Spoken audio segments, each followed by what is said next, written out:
Malta. Good morning. Hi, Joe. How are you? Good morning. Not bad, thank you. We're trying hard, we're working hard, no problem. Let's get this thing going. I don't think you can see my face, can you? No. I don't see I nobody. don't know why. Everywhere. I just have to make a small adjustment. So if I'll be off for a minute, I'll be back with you in a couple of seconds, okay? Problem. Go ahead. All right then, we'll talk later. Just a minute. Anything new? Hello, Anybody Mr. Cash. Yes, who's speaking? This is James Chu from Hong Kong. Hi, James. Good morning. Good morning. How are you, Mr. Cho? Good, very good. Did you receive an email I sent you? Somebody who's running the web in China. Yes. Yeah, I have been in communication with him for many months now. So he's a good young man. So I'll be working with him. Yeah, he wanted to do the translation of the books. And Right. I sent him the conditions so you know the thing to. Before we start, I have to tell all the people who work with different foundations around the world that within the next couple of weeks or very soon, the foundation will make a very fundamental announcement. This is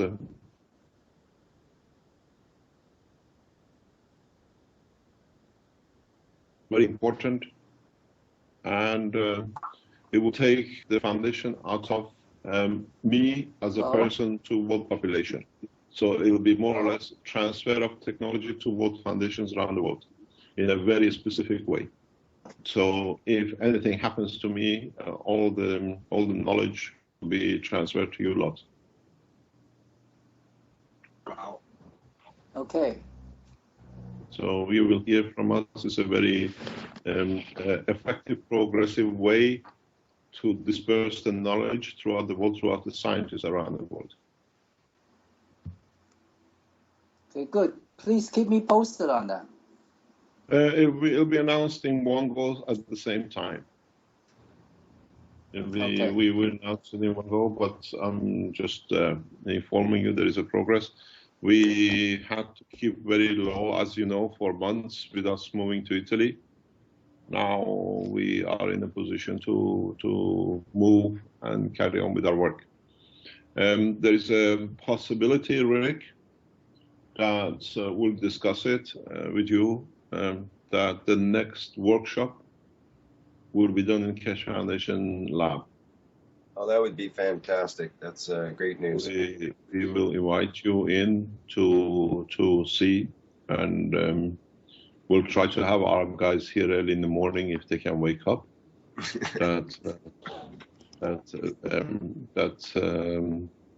We allow you to monitor the way we work. Great. I'll have my guys available if they can not fall asleep. I think more people will be watching it in the back. But there's a high chance that we open the doors next time. You'll be our guest. And so I'm getting a feedback. Yeah, we're getting something. I just accepted Joe, and we're getting feedback. Maybe it's okay now. Is that right? Yeah, that's okay. Okay. So we even most probably, if we reach there, because we had to shut down the system for about 4 or 5 weeks, it's totally modified. When you see the reactors and the system, you'll see it. You see the changes. It's a lot of corrections which had to be done. So now we started the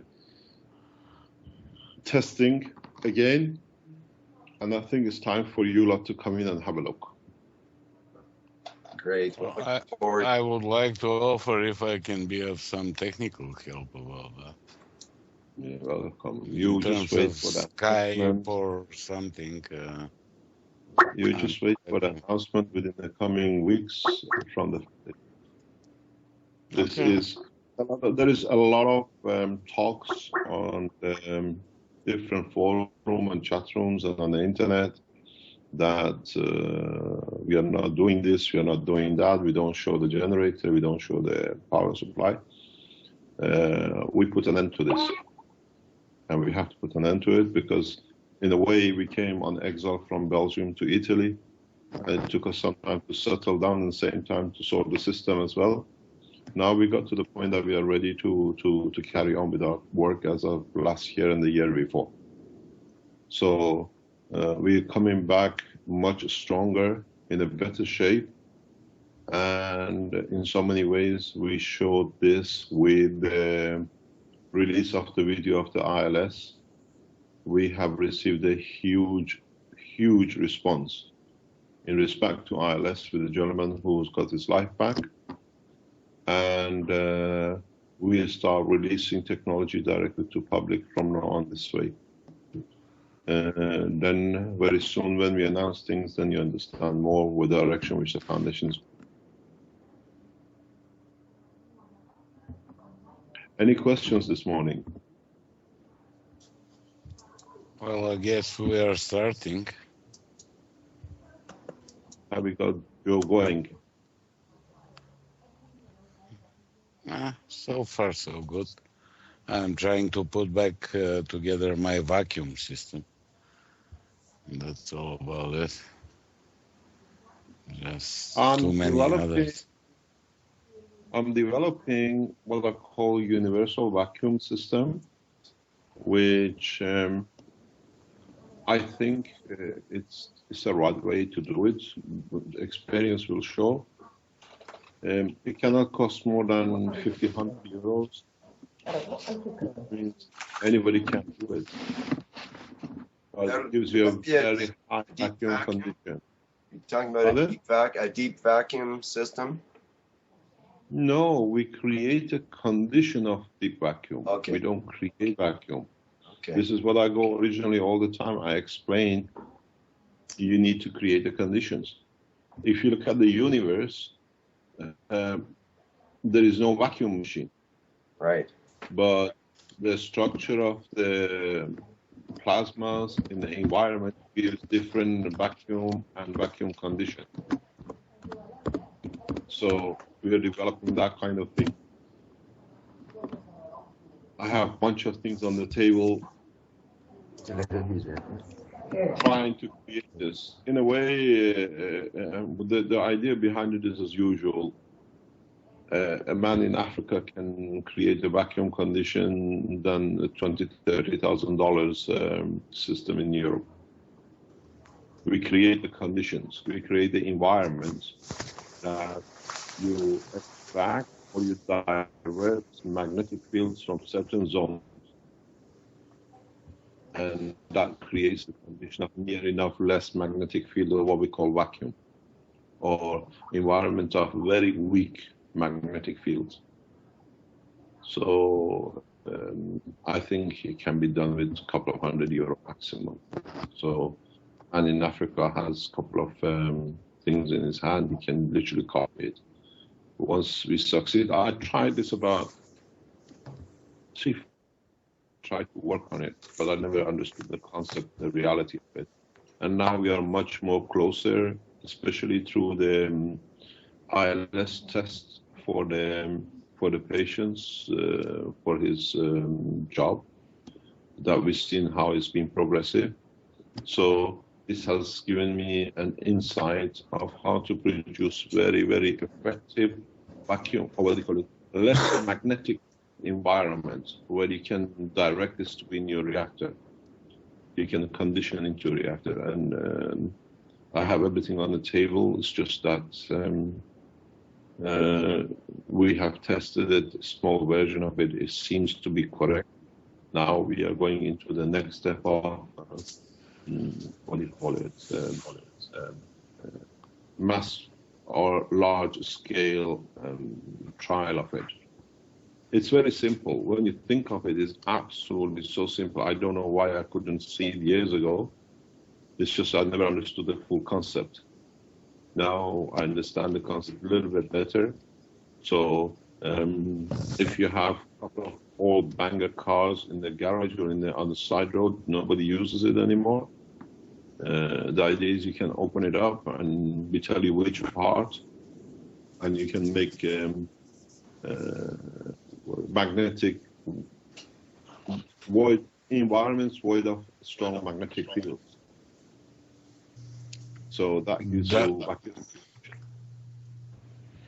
Does that mean then the vacuum is not that important? The missing of magnetic field is important. That vacuum is a lack of strong magnetic field. This is how I define vacuum.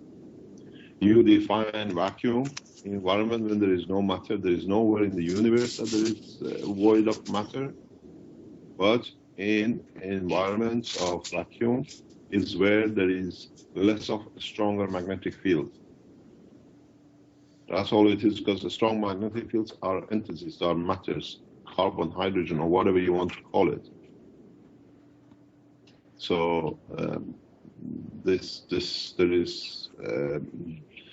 how you redefine vacuum. If you redefine vacuum, the environment where there is less of strong magnetic fields or packages of magnetic fields, which we like to call it atoms, then it should be easy to produce it or maintain it. But you have to create an environment outside the zone where you want to work that allows everything to move in that direction. This is very fundamental in the work of what do you call it, setting up reactors. Then I think if you have a couple of old bangers on the side street or somewhere, you got a couple of. What is bangers? Pardon? What is bangers? You might know it as the word beater. Oh, beater. It means old cars. The cars you don't use. Okay. I didn't get it. American is beater, I think, is what we would call a beat up old car kind of thing. Okay. Beat up old car. You have access to the starter motor. You have access to other components of the engine. It should be easy to create these conditions. Or let us try it. If I'm correct, this is what I keep on going back every time we talk. You do not need systems. You need conditions. Right. That's a little bit hard. That's a little bit hard. Can I ask? Sorry. I think we all want to ask a question at once here, actually, especially me as being a mechanic. My interest is especially piqued with the idea of taking a starter motor and so on and different automotive parts. But I'll forego on that and allow some other questions here. Who would like to ask a question? Yes, please. It's me, Joe from Malta. Thanks, Joe. Yeah, good morning again. Look, are you talking about it's... Yeah, go ahead. I don't have a video. Yes, I don't know why, Mr. Keshe. I will do this in a couple of minutes. Too many people on right now for video to show, so we'd have to have probably 2 people. We do have a live video happening on Justin TV right now on my channel, and if a couple of folks would like to go there and listen in there, then they could do that, and they could actually use the chat function there too. You have to get down, I think, to 10 people in order to use the video. Okay, I could opt out. This is Zaizan. I can opt out and do that. You're being a hero once again, Zaizan. It's like 3 times in a row you've done the self-sacrifice thing here, but thank you. And it's okay. Okay, I'll it's okay. Thank you. Good. Maybe Zaizan, if you have Mr. Cash, this is Lucian. Good morning again. What I wanted to ask you is basically most of the people in the group have backgrounds in mechanical engineering, electronics, and so basically the concept of magnetic field or gravitational field of an atom, based on what I know, was not studied in colleges and universities. So what you're saying to create some sort of environment by somehow positioning probably atoms in something like a nanostructure or stuff like that. This is very much connected with chemistry and all this kind of No. No, let me explain something to you very simply. You redefine the whole structure of creation and the way we work. When if you listen to other lectures I've given and the talks I've given, is that life starts with magnetic field. I go back to what you said about you don't need to be a nuclear physicist, you don't need to be an engineer in any sort. It's just to understand that the structure of the universe starts with magnetic field. When magnetic fields interact in certain packages in certain ways, we call it a plasma. And when the plasma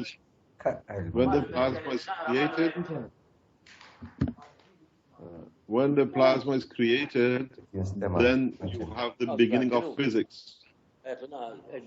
Yo, we can still hear you, Joe. Instructing. Joe, there's a microphone icon on your Skype, and if you click on that, it will mute the microphone so we don't get the feedback through. Let me switch off. I'll come back to you in a minute. Yeah, just mute your microphone. Yeah, all right then. Okay. We hear everything which is going on in the factory. Ja, Manuel, ħaj provaw jirranġaw għax ma għatingel fiexhom. Imissa ħanqata, ifimni. Issa mhux suppost qed nistema'. Joe is very beautiful man. I stayed with him for a couple of days, so I know he is very. He has a golden heart. And we had Joe Malay. No, he doesn't understand about the Skype, and he needs to know about the mute function, I suppose, is what's happening there. Well, he said he's old guy and not much familiar with computers. So. Yeah, it was a bit to get him to get onto Skype, okay. I think. So we go back to this Pope. We hope he doesn't speak Maltese for a little bit. So when you have the magnetic fields, they interact.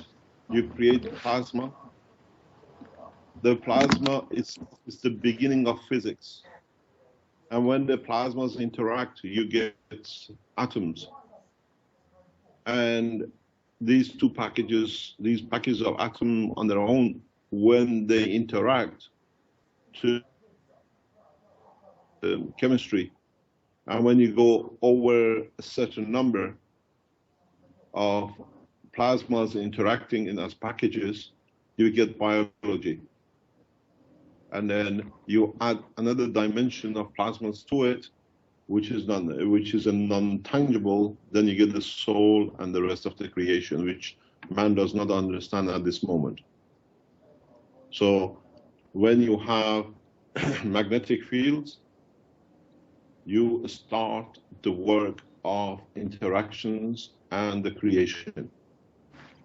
The rest is the names which humanity has tried to put things in pigeonholes, we call it. Physics, chemistry, biology, plasma, and the rest of it. But you start with the fields, magnetic fields, their interaction of according of the same strength and the same directional motion leads to creation of plasma. That plasma, interaction of plasmas leads to what we call atoms, or beginning of physics, we call it, as a plasma, as a physics, but physics starts as a magnetic field.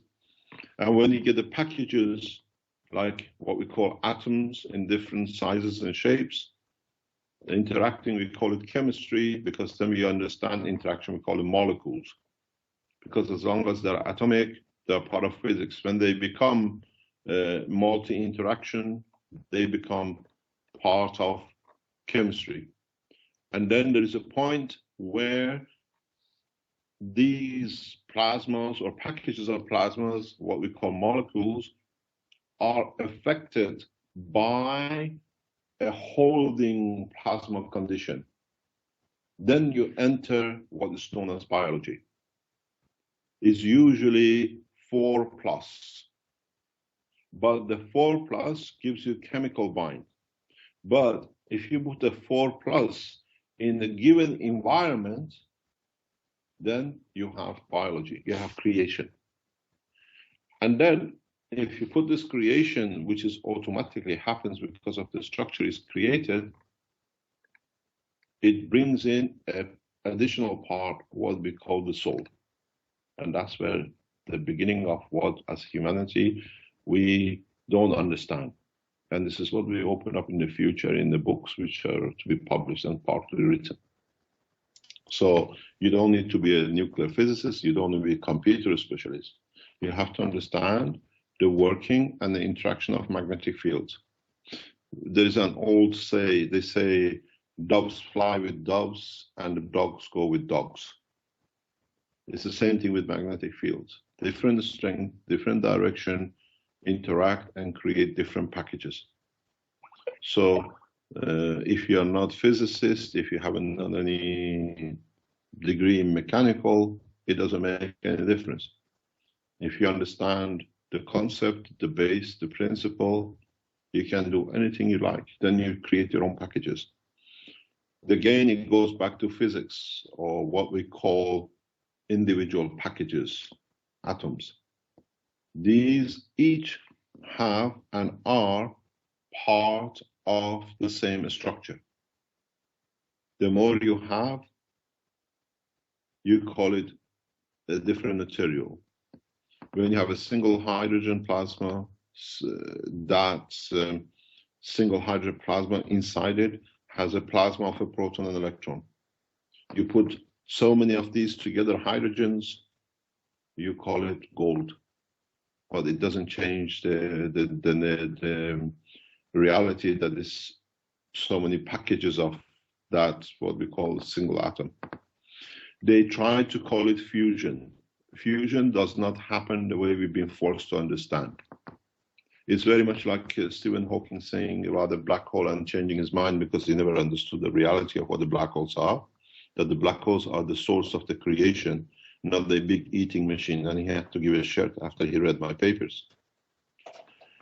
Right, but supposingly that you would like to create, let's say, an aluminum atom or gold, you will know, or will have to know the assembly that you are calling gravitational magnetic field somehow to compute it or to determine. Yes, in a way, yes. Have you ever done any cooking? If you don't, right, you are a perfect nuclear physicist. Well, there's the by the book method.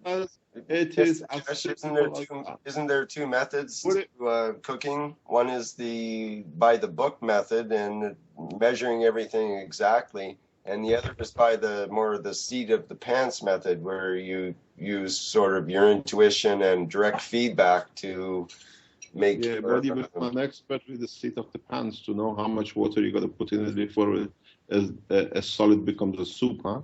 Right. So it's the same process. We learn, we learn very, very, very easily how much of magnetic fields we need in a condition to create gold. So you create or you absorb that much field, and when you create the condition for it, it becomes gold. This is how you will produce material in deep space. You don't go and look for atoms to fuse. Fusion never happens in the center of the stars. It's in the book which is coming up. We're trying to get it published in the book number 4. This right, but theory about a practical device, that practically means device is the same. It's the same. I'm saying one will take a device that is generating radio frequency or magnetic field, let's say cell phones, I don't know, solenoids or whatever, and they have to somehow correlate these fields, if I'm understanding correctly. Yes, but you become an expert, and we this is what we are doing the tests in how much hydrogen or how much plasma of an atom we need to put in a reactor in a certain way to, let's say, make nitrogen or make oxygen. And will this be a numerical quantity, or is that something you do in the moment to give just the right amount, let's say, to make it work? You see, what happened? I'll give you an example. this is a problem with me, and this is the biggest problem with my work, and I'm quite aware of it. And this has caused more problem than answering questions. I do not work with measurements. I work with conditions. I understand conditions. I have never sat down and said, okay, if you put so much this, you get so much of that. I'll give you an example. In one of our experiments, I knew how fast I can make protein out of fresh air. And when I asked for the equipment and I was given the equipment which I asked for, I created enough protein out of fresh air because I knew how to create a condition. It created a lot of damage to our system. It created havoc with our auxiliary system because the fat went through where it was supposed to be clean environment. Our guys were finding protein, fat like grease on the blades of the vacuum system, turbomolecular system. They went crazy. Where all this fat coming from? Or the mistake I made was I did not put a filter to absorb any fats. And when we switched the system on for, what do you call it, for the work, the vacuum got sucked in. But if you think of it, it's very simple. In the air we breathe, there is a large percent of nitrogen, there is a carbon, there is a hydrogen, and there is oxygen. If you create the right environment, you create protein, which is amino acid. And that's how easy it is. So we did the same. I could tell you where I created a condition on what a screw we built a special screw system in the reactor where we could create condition for matters to become like gold. The material is with me. I've spoken about this before. I have the whole thing with if you speak with Dirk will tell you, Rick. He's seen it. I've shown it to him. So we create material out of creating conditions. This is the problem. This is the biggest problem with me. I don't measure things. I create conditions for things to happen. And this is one of the problems that repeating conditions becomes difficult. You lot work on so many atoms of this and so many atoms of that. I create conditions to reach what I need because I understand the process. It hasn't been easy. It's been a lot of heartache. It's a lot of problems. But this has been part of the growth and learning curve for me. And my belief has been when the God created the earth, he didn't have a measuring scale. Oh, I put so much oxygen and so much hydrogen and I put so much silica and I put so much this. Earth is created. Earth is created out of the condition and the position which has been in this environment of the plasma of the solar system. You mean there was no books, Nick? There was no cookbook for Earth with all the recipe exact amounts. It's just a condition has been created. That condition is in a different way allows, let's say, for Saturn to absorb helium in the outer boundaries of the what do you call it, the solar system. This is what people don't understand. This is what is written in the new book coming out. Why do you have helium and gases in the outer boundary? It's very simple. The radiation, gravitational magnetic field radiation, which comes out of the sun, near to it are very strong. So as they diffuse, they create matter. As they go further to the boundaries of the plasma of the solar system, these energies are less. So when they convert, they only can become like light gases. It's not coincidental that you have helium and gases on the boundaries of the solar system. It's just that the fields left the sun have lost most of their stronger fields behind, and they became matters which get absorbed by the systems like Earth, which have a heavy absorption of gravitational magnetic field. What field reaches to the back end of, or the far end of this plasma of the solar system is mainly of the lighter strength, which is when they convert, they become gases. The heavier ones are gold and the other things which are at the front, or nitrogen at the front where we absorb.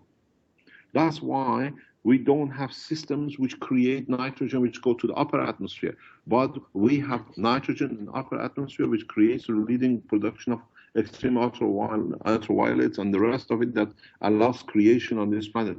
The nitrogen is created on the top layer of the Earth atmosphere from the fields which arrive from the sun in interaction with the Earth magnetic gravitational field. So it's a production line, it's a production factory, and that allows the conversion of the lights into other things which we need for our survival. In the book I've written, it's the rain, we look at it as water. The rain is actually bringing nitrogen down to the Earth. That's why anywhere in the world, in jungles of Africa or in South America, nobody goes and gives fertilizers to these things. But they grow. How did it happen? Earth is partially. How come in the farms we use nitrogen as a fertilizer, but in the jungle plants, nobody goes and continues to feed them. The nitrogen needed for survival of the plants comes through the rain. The rain is a cycling of cleaning of the nitrogen from upper atmosphere down. This is how we receive our nitrogen. This is how plants receive it and they use it and they convert it. We have to understand the process. We have accepted a lot of fairy tales, and these fairy tales have to end. We have to look at the reality. So on the other end of the plasma of the solar system, the gravitational magnetic field packages arrive are near enough or are equal to helium. So when they reach a conditioned environment, these fields convert into helium packages. Gravitational magnetic field of any planet which is in that zone can attract helium matter. And then these heliums are not in an atomic structure. They're in a GaNs structure. They are in superconductor structure. And these superconductor structure or nanostructure, when they interact, we see different effects. One of these effects is the hexagonal clouds we see on top of the Saturn. It's in the new book. I explain how hexagonal pattern clouds are created on the upper atmosphere of the, Saturn. This is a simple nano interaction technology magnetic field. When you do it, you get these clouds. Then we understand why you get the ring of Saturn. I explained this. The paper is called Ring of Saturn, written about 10 years ago. Now it's in the new book coming out. So look at the conditions. How the condition comes, material are created. Don't go for, why is this and can you explain that? You can explain these better than me once you start understanding the reality. You don't need to be a nuclear physicist, you don't need to be anything.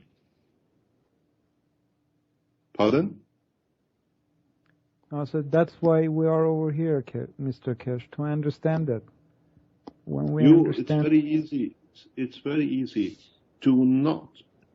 Let's look at something which has been bothering me for a long time. What we talked about, the vacuum pumps. Vacuum pumps are why we call it the vacuum pump. We extract everything from there. Go outside the Earth. Where is the vacuum pump? How the vacuum is created? Look at what we call redefine vacuum. So if you redefine vacuum, is where there is no packages of magnetic fields or very few of them. Yeah? And what does it create? How is this created? How is this created? You don't understand it? Go into your body. Go look at the structure of your physical body. Why do we have vacuum in our body? Our body, the human body, is the most perfect vacuum system. as a researcher, as somebody who works in different levels of creation, I don't need to go outside to look for vacuum. I look in the best galaxy in my hand, my own body, and how and why I react this way. Why the light in red blood cells is brighter and darker. I've explained this before. Why you need a control system to create conditions. Why you need nuclear material in the body. How come the body is made in different densities in different parts? Why don't we get tissues in the middle of the bone? Why don't we have muscles in the bone? How come that our immune system comes through our bone structure? I have explained all these in the new books which are coming out. There are so many papers written which we cannot publish. I don't have the time. So we're changing the structure. Time is created very soon that we can teach, we can allow. Understand why you don't get your eyes on the tip of your toe. In reality, I was this afternoon with a couple of people. Everybody knows, I think most of the people know, we don't need eyes. But over time, our skin has been pulled so much that it's become transparent and we call it eyes. Our eye is part of our skin. Then you have to understand why our body or creation on this planet compromised for the eye than using the brain. Why you have your emotional part and your sensory part in front of your brain. Because if it was strong enough, it was like its own radar. I didn't need to see you. I could feel you. I could feel you like a bat. Yeah? We made the compromises to make it easier for us. So when our skin is pulled apart enough, it's become transparent. We call it the eye. And then you look at the function of the eye. What's inside it? Why do you have certain salt water in the eye? What does it do? Why is it connected to the nerve system? What's the game of the vacuum in this position? You don't need to go to galaxies and look at the stars. Look and understand the structure within your own body. Then you understand all the answers are sitting there. It's just that we've been made to look in different places because partly because of our curiosity and partly because we never understood the fundamental process. When you see the video of the ILS, we have become expert. Literally, I can dictate through our system change of emotion. And then when your emotion change, you create different gravitational magnetic field. Then that environment is not there to be helium, let's say like on the Saturn. It becomes gold near the Earth. So I don't need the cancer. We have found the secret to cancer. We have the devices. We can literally reverse any cancer at this moment. We'll announce it soon. We start teaching very soon how. Cancer is a solved problem for the foundation. Because is it open doors for patients to just? You see what happened. There are certain legalities with the foundation, and there are certain organizations don't want to see us releasing information.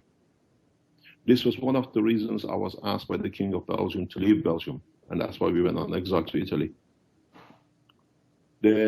The situation, as most of you know, I had a personal meeting to talk direct on the table with the King and Queen of Belgium about, not last August, the August before. And it was clear that they want me to leave the country because they stole enough from my data, because they bugged everything, even my bedroom. So there are matters. At the moment, we receive information that the nuclear reactors in Belgium are leaking. Our technology is open to Belgium. The way we offered it to the Japanese. There has been more radiation leak in past week, 10 days in Fukushima that has been at the beginning of the eruption. The table is still open. The Japanese government is welcome to use our technology. We know more now how to do it more effectively. You don't trust us. You have opened the negotiation peace talks with Iran. Iran has the same technology. Use them, but at least correct the situation. Is there not a Japanese Keshe Foundation? There is a talk going on. We have a very good Japanese group who are working. There is a blogger in Japan which is working. We're selling a lot of books into Japan. Very strange. A lot of books are getting shipped to Japan. So Japanese are becoming more and more aware of it. But the technology is on the table. We don't do miracles. We understand how the condition is created. And then we release it. There are at least a couple of thousand papers which has never been published. In time in the future, when I'm dead and in archives of the foundation are opened up, you read these papers and you understand more. And this is one of the reasons we are making the new move very recent in the future, in a very recent future. You will understand when it's announced. So we kept quiet for months. When we came, literally, we had to leave Belgium to exile to Italy. Now we settled down, and it was good initially to release the homeopathy paper to show another direction of thinking. Now we released the ILS paper. We, in the foundation, in the research, 100% sure, not even 99% sure. We know the fundamental of reversing any cancer. But if we release it, cancer chemotherapy is a huge money for pharmaceuticals. We are not in competition, so we stay out of it. But the knowledge is there for the future in the space. When, as you know, the last August, we stopped all our cancer research because we found the answer. When we found an answer, we stopped the research. It's no use wasting time. Not this August, the August before, when the doctors in the hospital in Holland opened the tumor, and we could see the tumor from full malignancies become non-malignant. And when the patient puts the system on the arm, within 2 hours, big chunks of cancer just fall off the body. We knew exactly how to amputate. We know exactly where to go to allow the body to convert a malignant cancer to non-malignant cancer. You have lumps in your body everywhere, but they're not cancer. They're not cancers. Now we know the technology. We understand how the body does it. The system is here. If I'm sure the boyfriend of the person who donated her body to the foundation, he will listen to this program. He's been to a lot of my talks. We looked how it is. We got part of the tumor. The hospital in Holland has kept the other part in the tumor because she donated her body to the foundation. And the only thing we were interested was to look how this thing happens. Every time she puts the unit on her arm, within 2 hours, chunks of tumor just falls out. She was collecting it. We have all of them in our lab. It's been collected, it's been saved. So we took it off. 2 hours later, it stopped. The knowledge we gained, how you stop, you can control, we brought into ILS. When you see the volunteer in ILS walking, it's just we start learning the pattern of the motion in the body, where and how it's controlled. You trigger situations, conditions. In the foundation, with ClearPoint, we have a full knowledge for any cancer. We will not lose in the future anyone in a space to cancer. That's for sure. But if I release the technology, I'll be dead tomorrow. Because it makes a lot of money for pharmaceuticals. And we are not in competition. We are developing technology for space. We found out, we file it.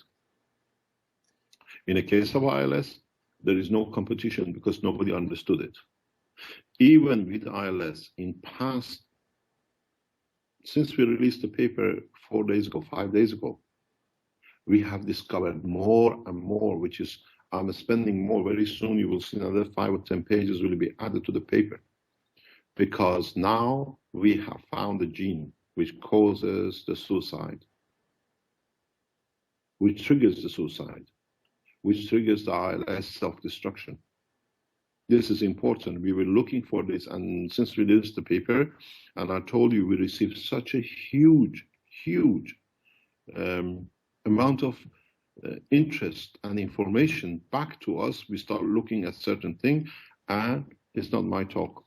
research papers done by the leading universities and organizations in the world have the information, but they don't understand it. But now we understand it. We made the connection. It's important to me. Why is important? First of all, I put a captain in charge of a ship, or you put a man in charge of a spacecraft with 200, 300, or 10,000 people, or a colony. If this man has a code in his gene that it can be triggered for him to commit suicide or kill himself, or he wants to destroy himself, now we can look for it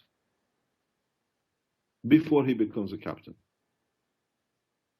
Because it's in the DNA. In the paper, I say, it's controlled inside the body. Now we found where it's done, in what the link in DNA it sits. You will read it in the paper very soon. It's going to be published. I spent nearly 4 or 5 hours in the past couple of days with the people who carry this gene, speaking to them. Because it's very simple.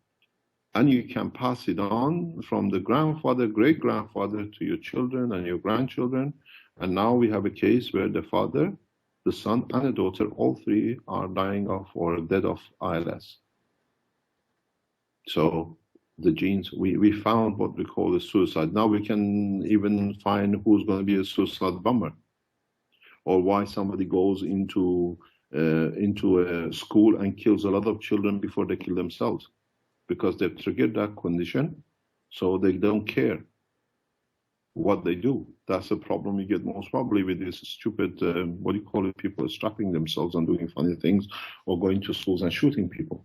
Now, it's important we will release this information, because even for insurance companies, it's important to know who is vulnerable to commit suicide.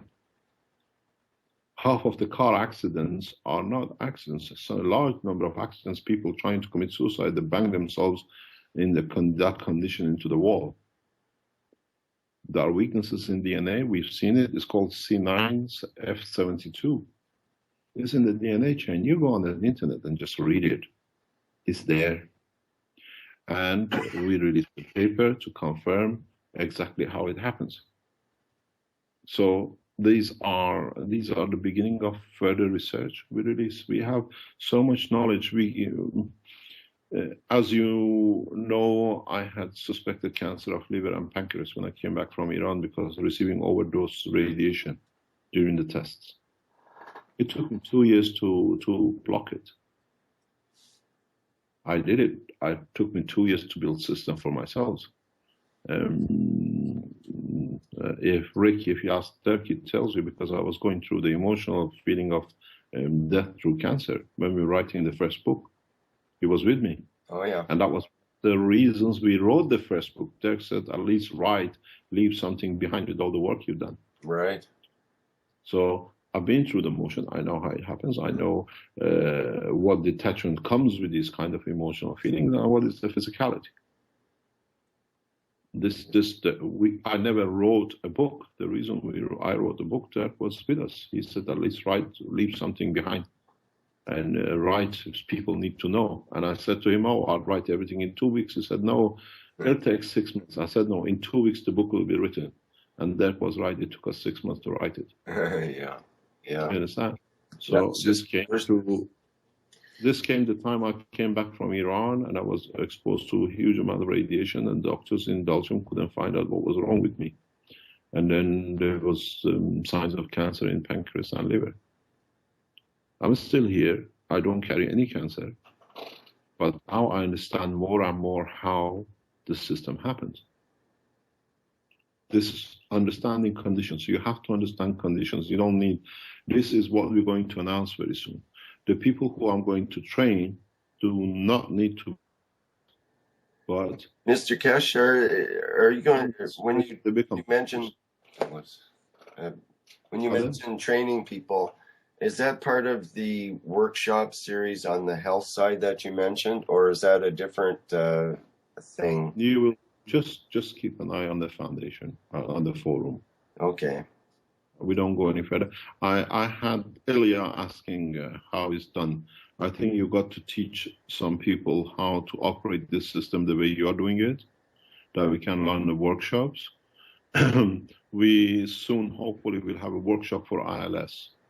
There are ILS patients around the world who want to understand how they can help themselves. We cannot reach everyone, but there are processes we can teach in workshops where people can start the process to at least relieve some of their pains. Mm-hmm. Right, just developing an understanding seems important with that disease. Understanding the process. I'll pass their names to you, and then you reach or you teach them simply how to use their Skype to be able to do what you're doing, and how to record it. And I think Elia from Bulgaria, she's a good candidate for the health side. Okay, so there is good idea. More deep development. It's much bigger development in hand.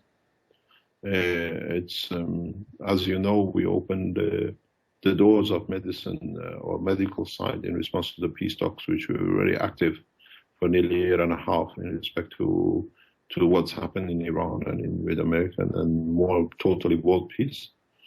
I think the humanity learns after all these things, there is no need to war. If you can sit down and be transparent, you can solve a lot of problems. And this is happening. This is, as you know, the World Peace Talks. We started the initial peace conferences with the ambassadors in Belgium in 21st of April last year, and then the 6th of September, second time. These were foundations for world peace, giving the world leaders the documents of world peace so they know the consequences of their actions. And we've seen the response from both America and Europe and Iran in respect to the World Peace Treaty. And if you look the way they are behaving, is exactly what is written in World Peace 4 documents. They know the consequences. They know how this can be done. And we have had responses, direct responses from the world presidents to the foundation and to us, and how they try to justify what they are doing. But as I always say, we don't interfere. We've shown the roadway, and we stick to it. We stay very close to watch the peace negotiations. And ILS was a spin-off from these peace talks to show another direction, where in reality the reason we released the ILS paper and the video was to show there is no need for the boycotts of European countries of Iran nuclearly because of the new medical reactor which is built in Belgium, in Gel, in SEK. One of the major powers pressures on Iran to be transparent with the nuclear is the medical nuclear application of the Iranian nuclear technology. As you know, a few years ago, 4 or 5 years ago, the nuclear reactor in Canada, which was supplying most of the isotopes for medical world, broke down. And Iran had a facility to fill in the gap. It's a multi-billion game. Wherever you go to a hospital, you get these isotopes injected to you. They mainly came from Canada. And now the reactor is damaged, is out of service. Iran had the facility of a reactor which was built during the Shah's regime to fill in this gap. And now the Germans have financed the building of a copy reactor, more advanced, in Belgium to get into the market. To get into the market, you have to destroy the competition. And destroying the competition has been to stop Iran producing nuclear isotopes. And this cannot be done. And the American vice president is quite aware of it. And that's what he says, transparency is the only thing we need, which should be there. So the medical isotopes, then the reason we released the ILS paper was to show we don't even need nuclear isotopes. If you're pressurizing to destroy somebody's game to your own benefit, now we show that game is over too. It's a very political move, the release of ILS video. This was not done to show just what we do, what the hell. It was done to show the technology is so advanced that the boycotts against Iran to pressurize to get into the medical world of the isotopes is over. We don't need to do it. It is a lot of people didn't understand why we released this paper.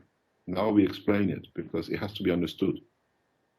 The isotope manufacturing for medicine is a huge multi-trillion business, which the Canadian lost it because of the damage to the reactor. And now Iran filled the gap. If you read on my forum a few months ago, a couple of years ago, I wrote very clearly, even the President of the United States, if he needs a certain isotopes at this moment, it has to be shipped from Iran. We depend on each other in every way. Now the European Common Market has built a reactor in Geel, in nuclear center in Belgium, and this system is coming up and running in next 12 months, more or less. And this is supposed to create a huge market for German investment, because Germans cannot deal in nuclear material in the way of what they in commercial side, so they finance it in Belgium. And it's done by investment through Belgium and England, and they want to corner this market. So what do? You have to destroy the competition. Who's the competition? Iran. And so meanwhile, Canada has part of this boycott is directed towards this Iran-free isotopes. You are sick today if the king of, let's say, Belgium or the queen of England needs a specific isotopes for certain diseases to be diagnosed. They fly to Tehran to get it. There's no boycott. There is no talk of nuclear boycott. But public don't know this. That's right. The boycotts, even nuclear boycotts on Iran at the moment, especially by EU, is because of the Iranian Isotope Center creating medical system, and the pressure has become more. And I requested from Iranian government, and I put my point very openly, become transparent. They cannot do. Because when you're transparent, there is no way. We've seen the transparency of Iran nuclear technology. The pressure of boycott does not work, and there is no way Iran goes back on its nuclear technology. 7 years ago, 8 years ago, we had 200 centrifuge. Today, there is 20,000. It takes American centrifuge system to purify uranium and plutonium or whatever they want to do, let's say 1 megawatt, and a year to do, let's say, 1 kilo. The new advanced technology the Iranian scientists have developed does it with 200 kilowatts and in 2 weeks or a month. Most of this pressure for Iran to be transparent is not the Iranian nuclear development of purification, it's for them to have, they want to have a look inside how they are doing it, that we can do it ourselves. Iranian nuclear scientists on the heavy material, I'm not involved in it, I only work in the plasma. But if you read, when you invest on 20,000 centrifuge, each one costs a fortune, and a lot of power, electricity, and all the things which goes with it, the Iranian nuclear physicists have perfected the process of purification. Why? This is what they said, they have it in 6 months. What they think Iran will have in 6 months, to their understanding, plus what they know the Iranians do, the Iranians will be there in the next month or two. Or maybe they are there already. It's because true, Mr. Kash. The technology is going to advance. The technology in nuclear industry, and then I tell you something else. This is the beauty of it. When the Iranian nuclear physicists, as what I asked from governments to be transparent, transparency has to be there. The beauty of it is, we open our books to the world scientists to see how Iranian nuclear industry does the new process. This goes back to, let's say, to America, to Japan, or to wherever else. Then you beautiful American scientists and Canadians develop the next step, we become better for it. We learn an easier way and faster way. This isolation of scientists and killing of the scientists because we don't have it has to stop. It's just all the pressures you see in the public domain in the West on the pressure on Iran on boycotts is not fear of proliferation. It's the fear of the advanced technology which is more advanced than theirs. So they want to have a look. And because of the economical situation, they want to pressurize it. Just let us see how you do it, that you are better than us. So we create a boycott. I said in one of my recent advices to officials, Iran can create a bigger boycott on the international market, but they are keeping their integrity. This is not a warning, this is the truth. You know, it's very easy. I've written in my papers, the boats will be bathtubs in the oceans, and aircraft will be metal wings on the runways. We have the technology. We can enforce the technology. If Iran was a fear of nuclear attack on anybody, which is pushed through media to do it, Iran can switch on 2 or 3 crafts, literally electronically disable tankers on the high seas, disable super ship carriers or container carriers on the high seas, and that is an automatic, immediate boycott. The game can be played both ways. Now the technology is there. Do we need to do it? Do we need to bring another country into harm? No. So release, I'm asking direct, stop the boycotts. Let's talk, let's share information, and the Keshe Foundation has started this process directly. We will teach the number of scientists from every nation on earth, very directly. We have opened up, we have found home, we are comfortable, we are supported. Now, from Italy, we start teaching in mass. And if they take me out, which has been said, it's very possible I'll be killed very soon. Enough knowledge has been left behind in writing, in chips, in papers, that it will be automatically released on the World Wide Web. As long as I'm alive, at least we can contain it and release it in small bits. If you take me out, leave me very easily, the whole world, the Africans will have more access to nuclear, and Al-Qaeda will have more access to nuclear technology than anything else. So we have to control it. There has to be order. There has to be transparency. It's very easy. Learn physics the way it is. We do not push for anything. We started the peace talks 1.5 years ago. We see the fruit of it now. The release of the Atlas paper is addition to it, which means nuclear boycott for isotopes in Iran, which is main target of European sanctions, which they are pushing for, is finished. We release a technology, non-nuclear, 100 times more effective. If you can reverse 1 ILS, then you have enough knowledge about creation. Now we released it without any nuclear use of material. So European boycotts on Iranian nuclear industry is not for purification. It's for the new reactor, which is invested in SCK, in GIL, in Belgium, to take Iranian isotope technology. The estimate income on isotope material in the next 20 years is estimated at $100 billion. It's a big game. And if we can take the competition out, it's a lot of profit. Iran is a competition. And funny enough, it's a reactor which was built 30 years ago and now is modified. And it was built by the American and the British in Iran for Iranian nuclear reactors, which were supposed to be built in south of Iran 30 years ago during the Shah regime. It was available to cover a market when there was a gap.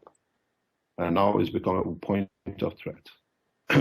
As I said, if today the Queen of England needs a specific isotopes for certain diseases she has, the British ambassador will be in Tehran in his own suitcase. He will return it to her. So Iran is a source of life at the moment for a lot of people, poor or rich. They don't talk about it. They don't tell you that how much isotope is coming out of Iran at the moment. Without it, the Western medical hospitals, most of them will shut down. You can't have a lot of, radiology and different departments in hospitals having the material. Canada cannot supply it. Canada has shut down. Your people know it's on the internet. You know what's the position.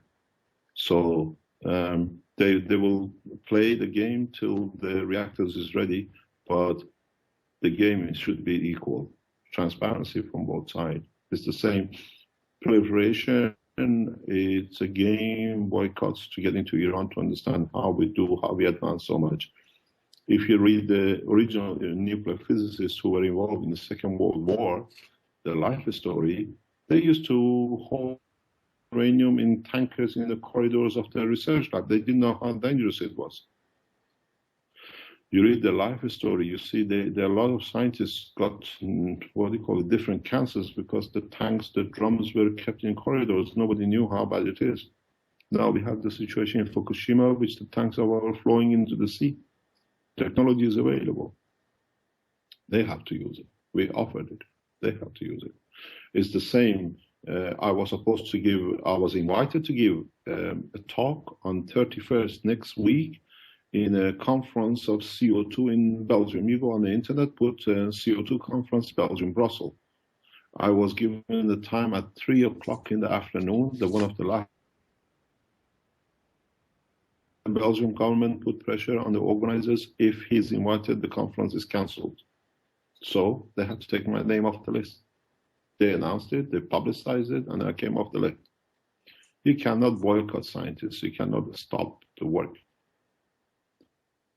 Now we Speaking go back of to scientists, Mr. Kesh, have you seen anything from the last global breakthrough energy movement that was here just last week, I do believe? It was 3 days full of people talking about it. Different energy breakthroughs. Where are you? Where are you? I'm in Canada. Which country?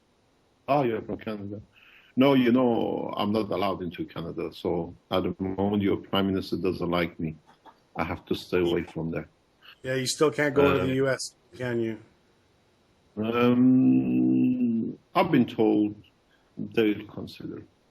As you know, I was invited to give a lecture in NASA last year by the NASA directors, and it was blocked because of the situation by Washington. It's well all documented. It was actually organized through one of the famous bloggers who I don't talk to. You know who it is. He organized the NASA at the highest level. They organized the invitation. We spoke with the embassy, everything else, but Washington decided at this moment we cannot invite the Iranian nuclear physicists who we are boycotting the country for nuclear to come and give a talk in NASA headquarters to our scientists about the Iranian nuclear plasma reactors.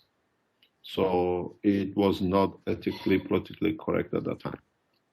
And now it's changed. This scientific boycott that goes in Canada, as you know, no Canadian journals or books or anybody or newspapers can publish anything about Iranian scientists' paperwork, scientific work. That's it's right. a boycott through your parliament.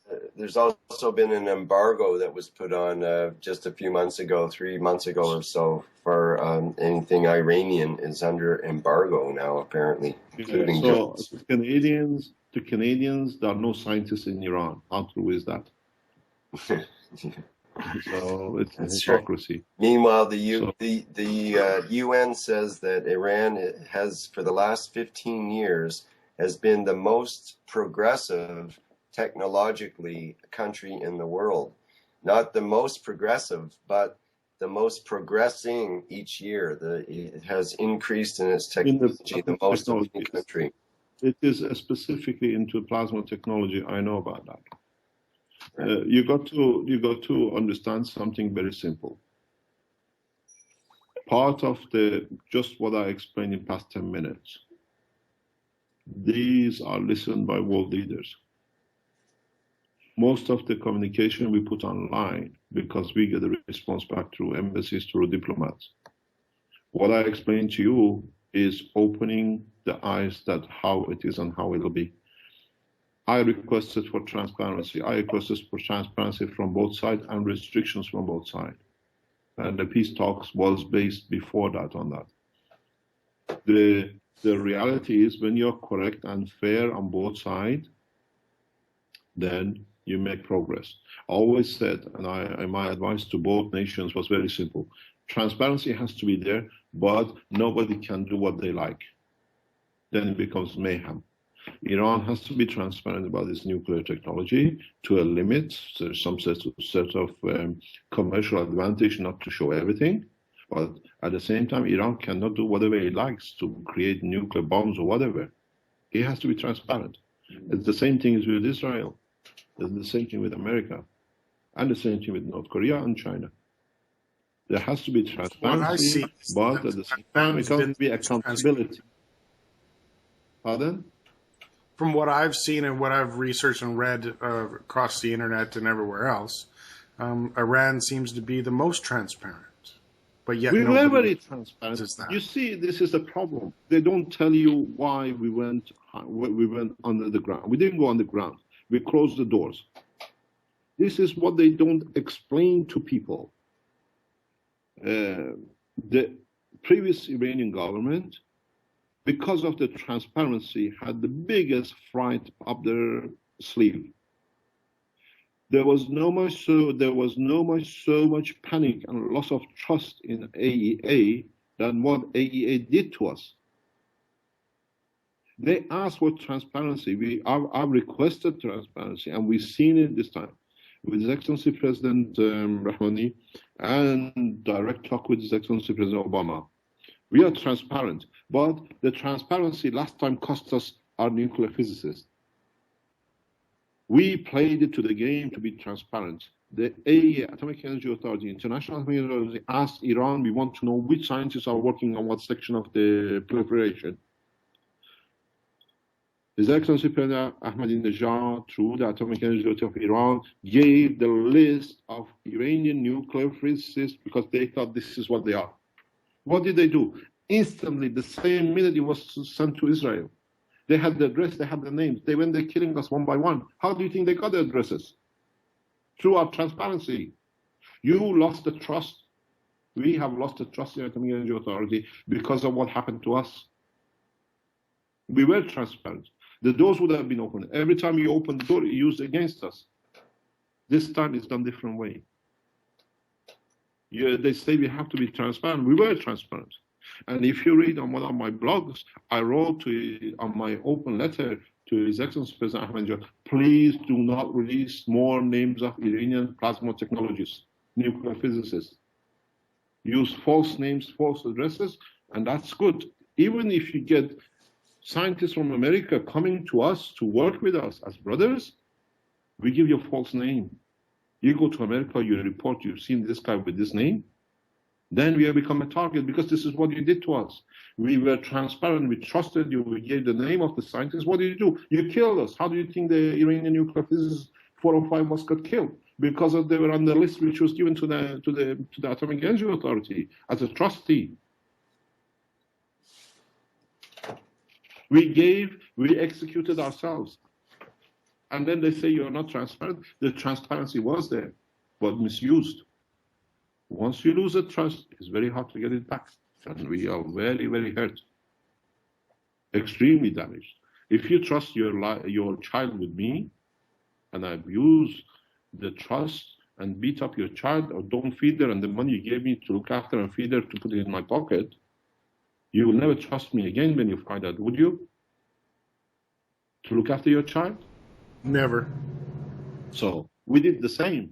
We trusted Atomic Energy International and IAEA betrayed Iran openly. Why did the list within a matter of minutes was in Tel Aviv? Why was it in Washington? It was supposed to say secretly in Atomic Energy Authority. And within months, we saw our scientists being blown up, killed, shot. Where do you think they got their addresses from?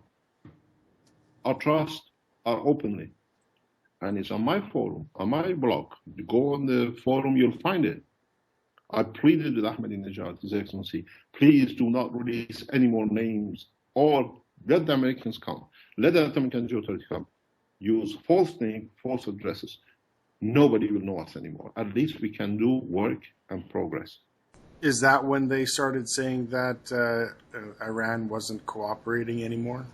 Exactly. We couldn't give more names to kill. Our site has been more inspected than the sites in Israel or in Belgium. I want to know how much the French can show they've been inspected by AEA on a regular basis in Iran. We are very transparent. And we are very advanced. This is what I said in one of my talks very recently. We all know the story of Microsoft and Apple. How Bill Gates went to to Apple and got the thing, and he patented and now became Microsoft by just looking what they were doing. It's the same process. They want to come and have a look and block it as patents. But that's why they don't allow Iranian physicists patent their things, because once they go in the steel and the patent is ours. This is the game is played with the patent game. One of the reasons you cannot publish anything in scientific papers and journals about the Iranian discoveries in physics is because when they go in as inspectors and they see what the Iranians do, the technology goes back, they duplicate, they put patents in, now it's theirs. This is a Bell and Marconi story. We've been it too many times. But now they're covered under the Iranian nuclear atomic war. We are a peaceful nation, we stay peaceful. But it's our right to develop our technology the way we want. This is all a game to patent and block. Then they say, oh, Iranian, no, they want to come and see how we manage to, instead of using 1 megawatt, we use 200 kilowatts. Instead of waiting 1 year to make a kilogram, we can do it in 6 weeks. The technology is too advanced. So when they talk about, I always hear, of course, Netanyahu talking about the centrifuges spinning. Is he talking about the creation of the isotopes, or is he talking about the plasma science? That's the heavy side. The plasma side is more advanced than the heavy side. This is they took their eyes off the ball. The world scientists. That's why, as Rick said, we are advanced 15 years in plasma. Iran is heavily advanced. That's why I put a link a few months ago that the American scientists are asking Iranian nuclear plasma physicists for help for their development. I tell you, there is somewhere in one of the archives, I don't know if I can find it, we received an email from UCL, California, university professors. They said, we would like to offer you a professorship in the university. And we just ignored it. To me, it's more important to be a professor in Iran than to be anywhere else. I keep my nationality. I'm very proud in what I am, but I'm part of the human race. I have to be the same with everywhere. And I said, no. I want, to me, what you want to do, we can talk. And their email was very nice. We have built one of your reactors from your patent, but it doesn't work. Do you mind if we send one of ours and you send one of yours which works back to us, please, that we can work with it? So where does the boycott come in? Why do they need my system when they read my patent and it doesn't work and they want to exchange the non-working with the working? Right, and you've also seen with the linear technology how they keep posting that they do work with the Iranian scientists for this information. So he's just taking it a different way and still looking in the matter level instead of looking beyond. That's what I see with the linear science. It is. We start looking beyond. It's not just because of the Keshe Foundation. The scientific world as a whole has gone next step beyond plasma. Plasma was a blockage we thought we cracked it with understanding plasma, and now we see actually plasma has been a stumbling block in the world of science to go further. Chinese scientists are doing the same. I know the Russian scientists are about in the same level. There's a lot of research in Brazil, and the scientists start looking into the magnetic field interaction, what you call linear. We go into the fundamentals. Scientists are, I don't know if you know it or not, but our two patents, which are in European patent and world patent, I've been told by people who monitor these things, is one of the most downloaded patents in the world at the moment. No patent has been downloaded so many times. That's good to know. Yeah, because everybody's looking into it. Everybody is doing things into it. I received an email recently that I can't remember where I read what it was that yes, there is a group in Italy, without me knowing, being in Italy, who was developing my reactors. And there is a physicist who knows where they are doing it, and he wants me to speak to them. So I'm in Italy, we are doing our research, and there are 2 or 3 other groups who are developing their own ways.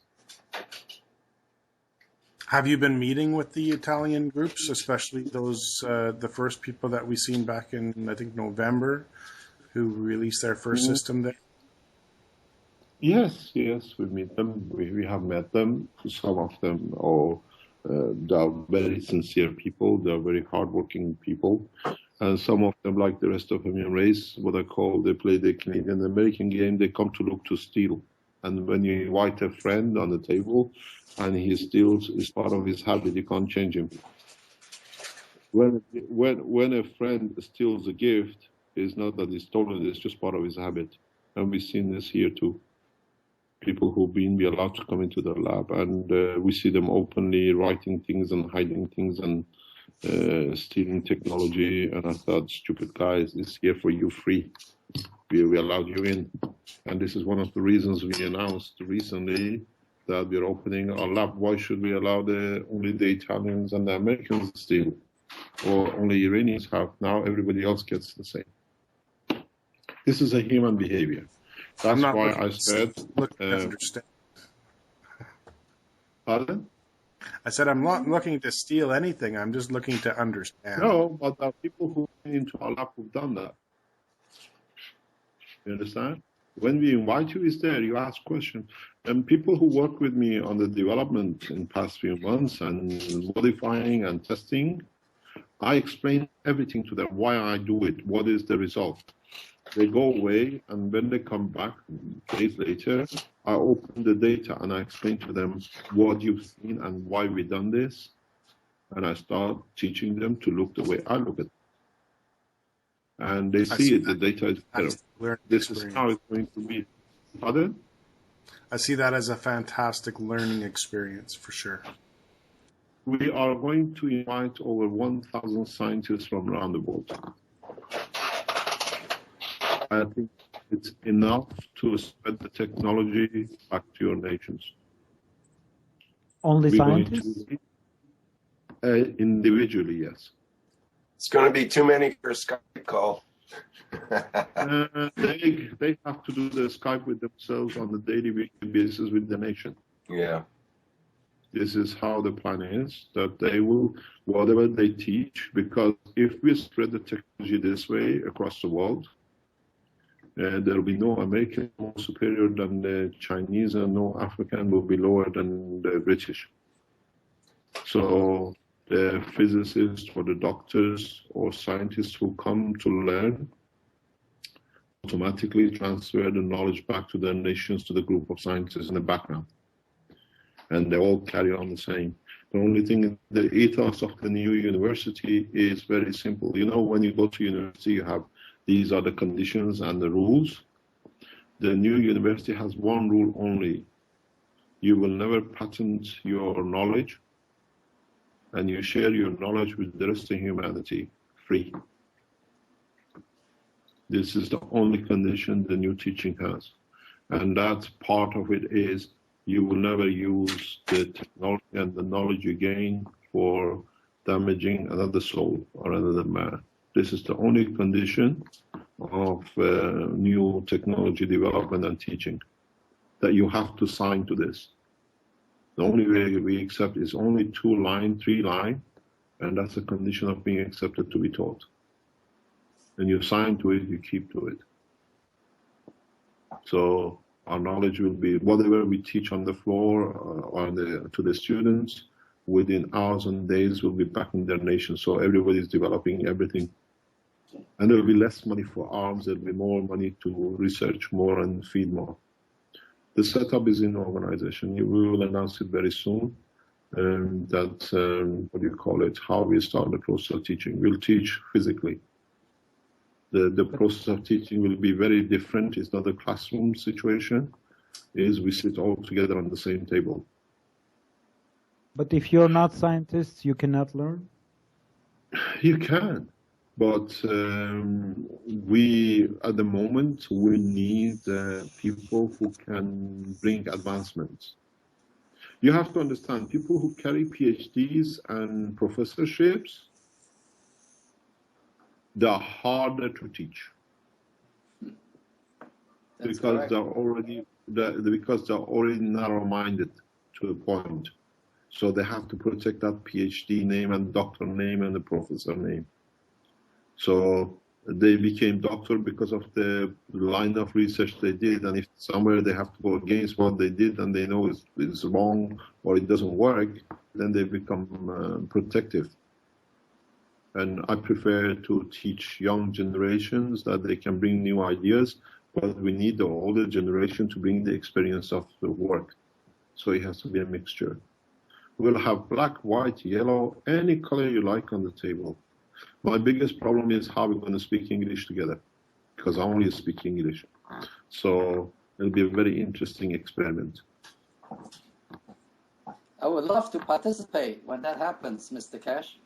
Oh, Mr. Cho, you're quite welcome. I've met you before and I love talking to you and working with you. But let us do our work. Let us do our work. We were blocked. Now we are opening again. We were stopped deliberately. And we've shown we are not just us. If you notice, the forum was under heavy attack. The website was done for a couple of days, 3-4 days.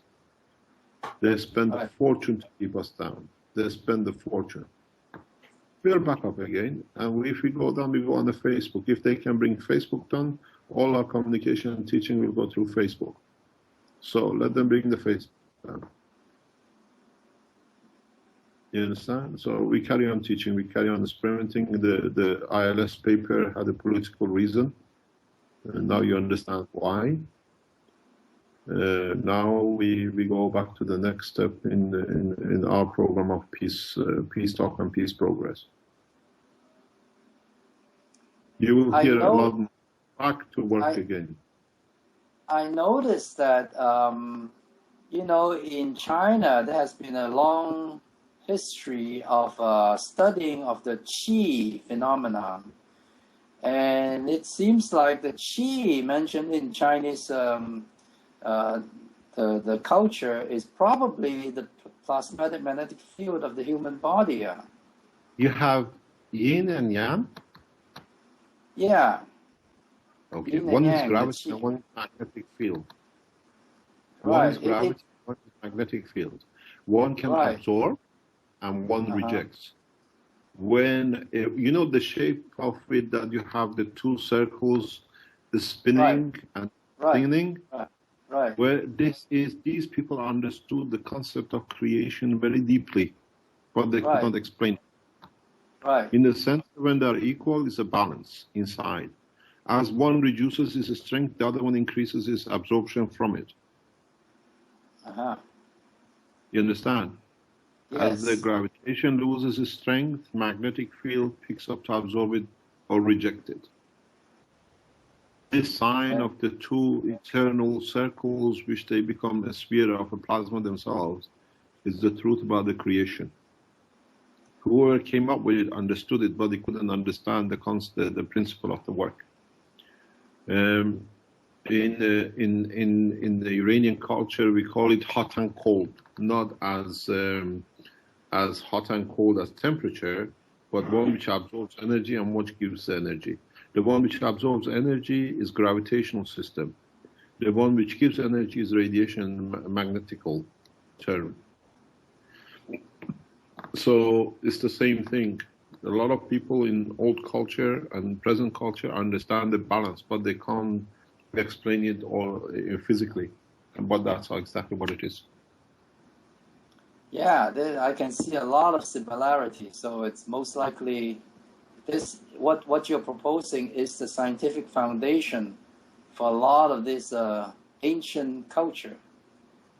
I think Asians, especially Chinese, understood everything fully, and it's lost somewhere in the books. Right. It is lost somewhere in the books. You were the first people who took the flight 700 years ago. Right. The first flight was done by Chinese, and when the Europeans went to China, tried to copy it. Now, if you go into the history books, the first gliders were done by Chinese. Right. The that's first, correct. the first, what do you call rocket propulsion is yours. You call it a fireball or you call it a firework. We Right. call it jet propulsion on the platform in Florida or California, in a Right. bigger size. Yeah. I learned something very interesting. I was present not in the military development, but I came across some guys who were involved in development of some rocket space technology. And they said, do you know what we found out? Sometimes the firework, this propulsion system don't make enough noise. And if you don't make noise, it's not impressive. So we add things to it to make noisy. And that noise is fear in people or excitement in people. And it's just, they just add sugar, a component of sugar to the fuel. It makes more noise. So it's a development in how we want to use a thing for a pleasure or for fear. That's correct. Is Joe ready, or are we still hanging around? I don't know. Joe? Hello? It doesn't look like he's on the call. He's connecting. I don't know where he is. He has a beautiful system. He's asked me not to show it. I've Rick, seen do you his want to see if Joe is still online and see if you can add him to the call?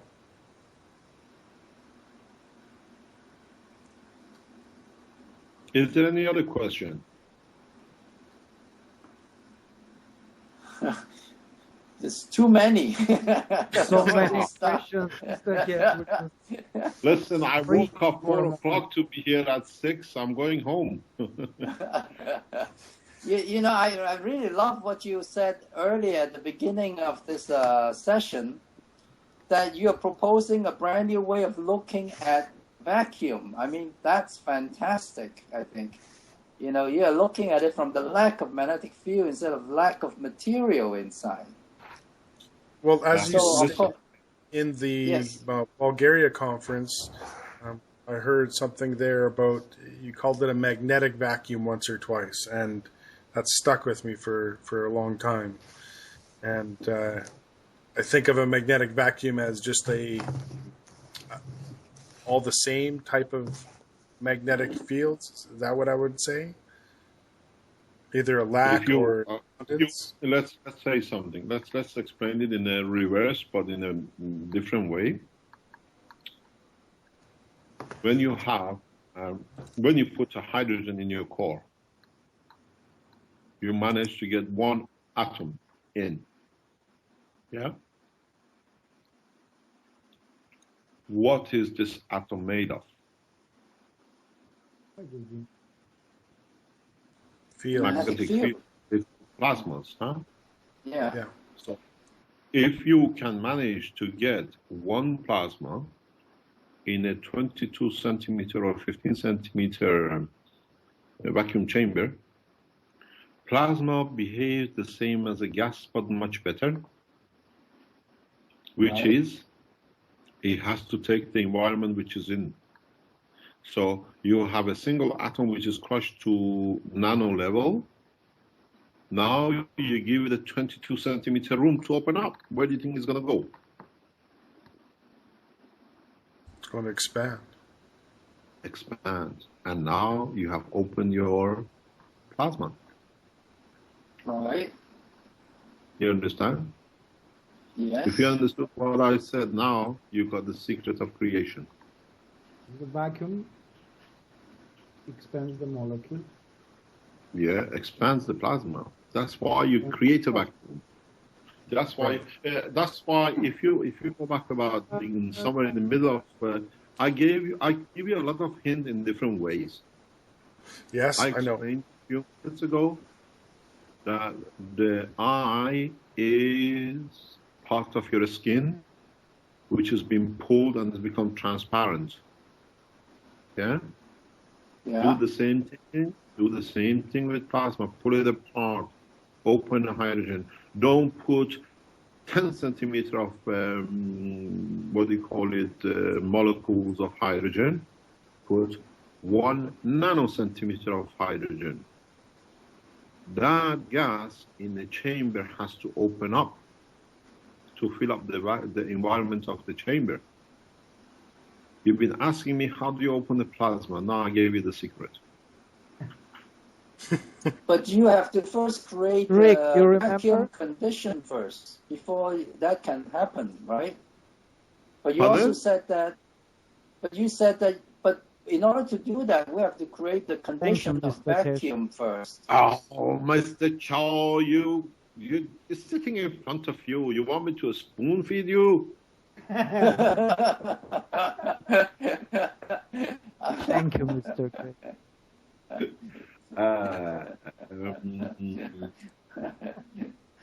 If you want to understand how to create vacuum, give me a second.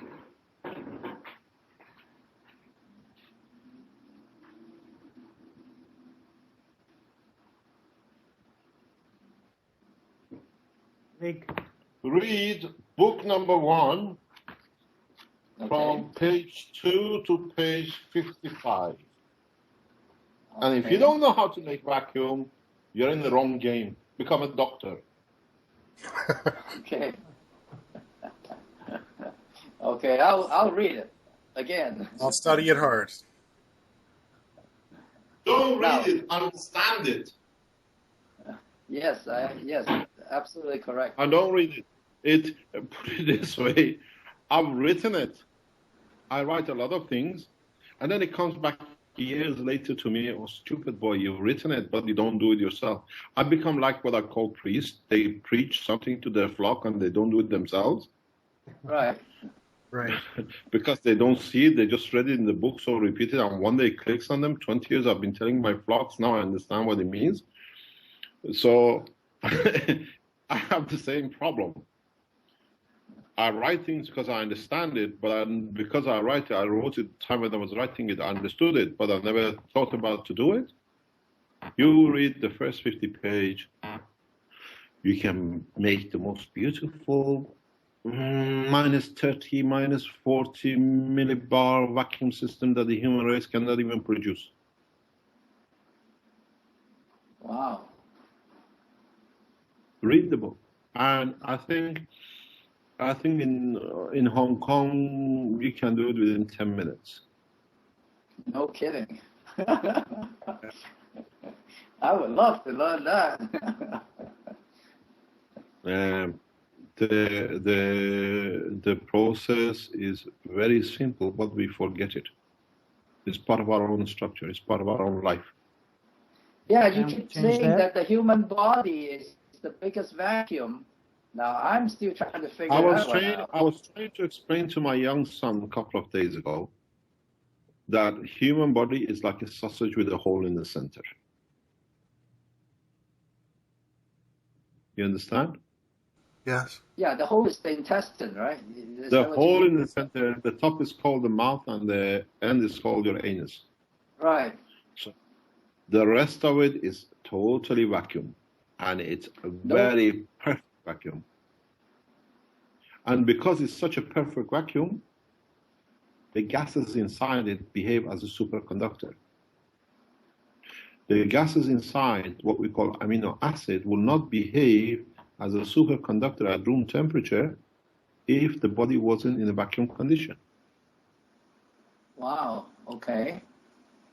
You understand? Yes. That's why the minute you touch your finger, you feel it in your brain. That's why the minute you put your foot on a pin, you feel the pain in your brain. If it was wiring and it was neural system using matter, it would have taken it 10 seconds. By the time you feel it in your brain, the pin will be right through your foot. Because it's a vacuum condition, the neural system is just a faster way of communicating it. because it's in a vacuum. It's a superconductor. This is the misconduct and misrepresentation of the science. This is, Einstein had a lot to do with it, and he's made huge mistakes. And because I'm half Jewish, but because he was Jewish and he made to become a god, the rest of humanity followed the same track of mistakes. One of the mistakes which he made was that the speed of light is ultimate speed, which is actually the speed of light is one of the lowest speeds in the world of creation, is the bottom of the scale. How can a peasant be a king, in a way I call it? And the second thing is, with the re-emphasizing the 1925 paper that gases can become solid at minus God knows what degrees at atmospheric pressure, was his biggest second mistake, and the world of medicine has emphasized on it.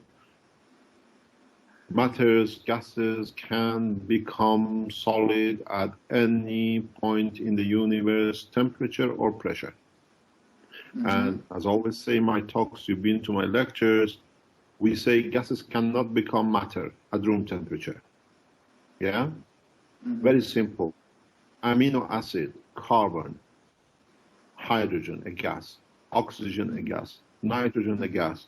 Now put your hand between your fingers and push it. How come it's solid between your hand? How come gases are in solid state when it's your own body? You're denying your own creation. You're denying your own existence. If you say gases cannot be at the solid and at room temperature, gases become solid at the given magnetic gravitational field vacuum condition, which our body creates it. So, when they become in that way, they give and they take, so they become superconductors, what we call superconductors. That's why we don't have any muscles in our brain, because the connections is done and it knows where to go, because each layer of brain has a different structure. The different structure comes from the different magnetic gravitational field which that structure needs to be a potential receiver or giver, yin and yang. That's why we have two halves in the brain. The two halves is creating, one creates the opposite of the other one to give the balance in the structure and growth. And respectively, because you have two halves, you've got two things of everything, two hands, two arms, two eyes, and the rest of it. So just look inside your own body, you have the answers to the creation and to the universe. You don't need reactors, you don't need to build. And that's why you say when you look at space, you don't see a empty space. There's always going to be something there. But that's going to be true then for the entire universe. Yeah, it's very simple. If it's vacuum, and there is nothing there, how come we see the stars and the galaxies? Where do the lights come from? These are magnetic fields which are traveling the spans of the universe. And we say that space is a perfect vacuum. Where are these fields coming from? Right, they are not stuck like on the ceiling of the room, huh? We wouldn't have the ability to, you can't shine a light through absolutely nothing. There has to be something there, including fields, to be able to transmit the light to a different part. In so many ways. It's the state of vacuum, it's the level of vacuum. And the level of vacuum is the strength of magnetic fields which are in that environment.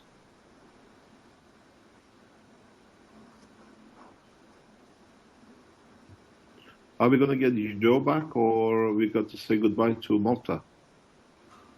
No, I think there's something happening with the call, as Rick isn't answering, and neither is John, and people are dropping out occasionally. I haven't heard Little in a long time, so I think it's pretty here. much. Oh, good. Just glad. Is it still getting recorded?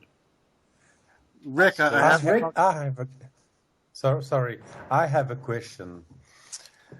You, Mr. Keshe, you have to say that in the body there is some production of extreme ultraviolet, EUV. Yeah. Where does that happen? every cell of your body. Without it, you won't have heat of your body. Without it, you won't have division of the cell of the body. Because of vacuum condition? No, what happens is that in the amino acid, this is a paper I gave. If you are present in Bulgaria, I tried to explain this, and I explained this in one of the lectures in Ninov. I see Rick is still on the line. I can see. Can you hear me now?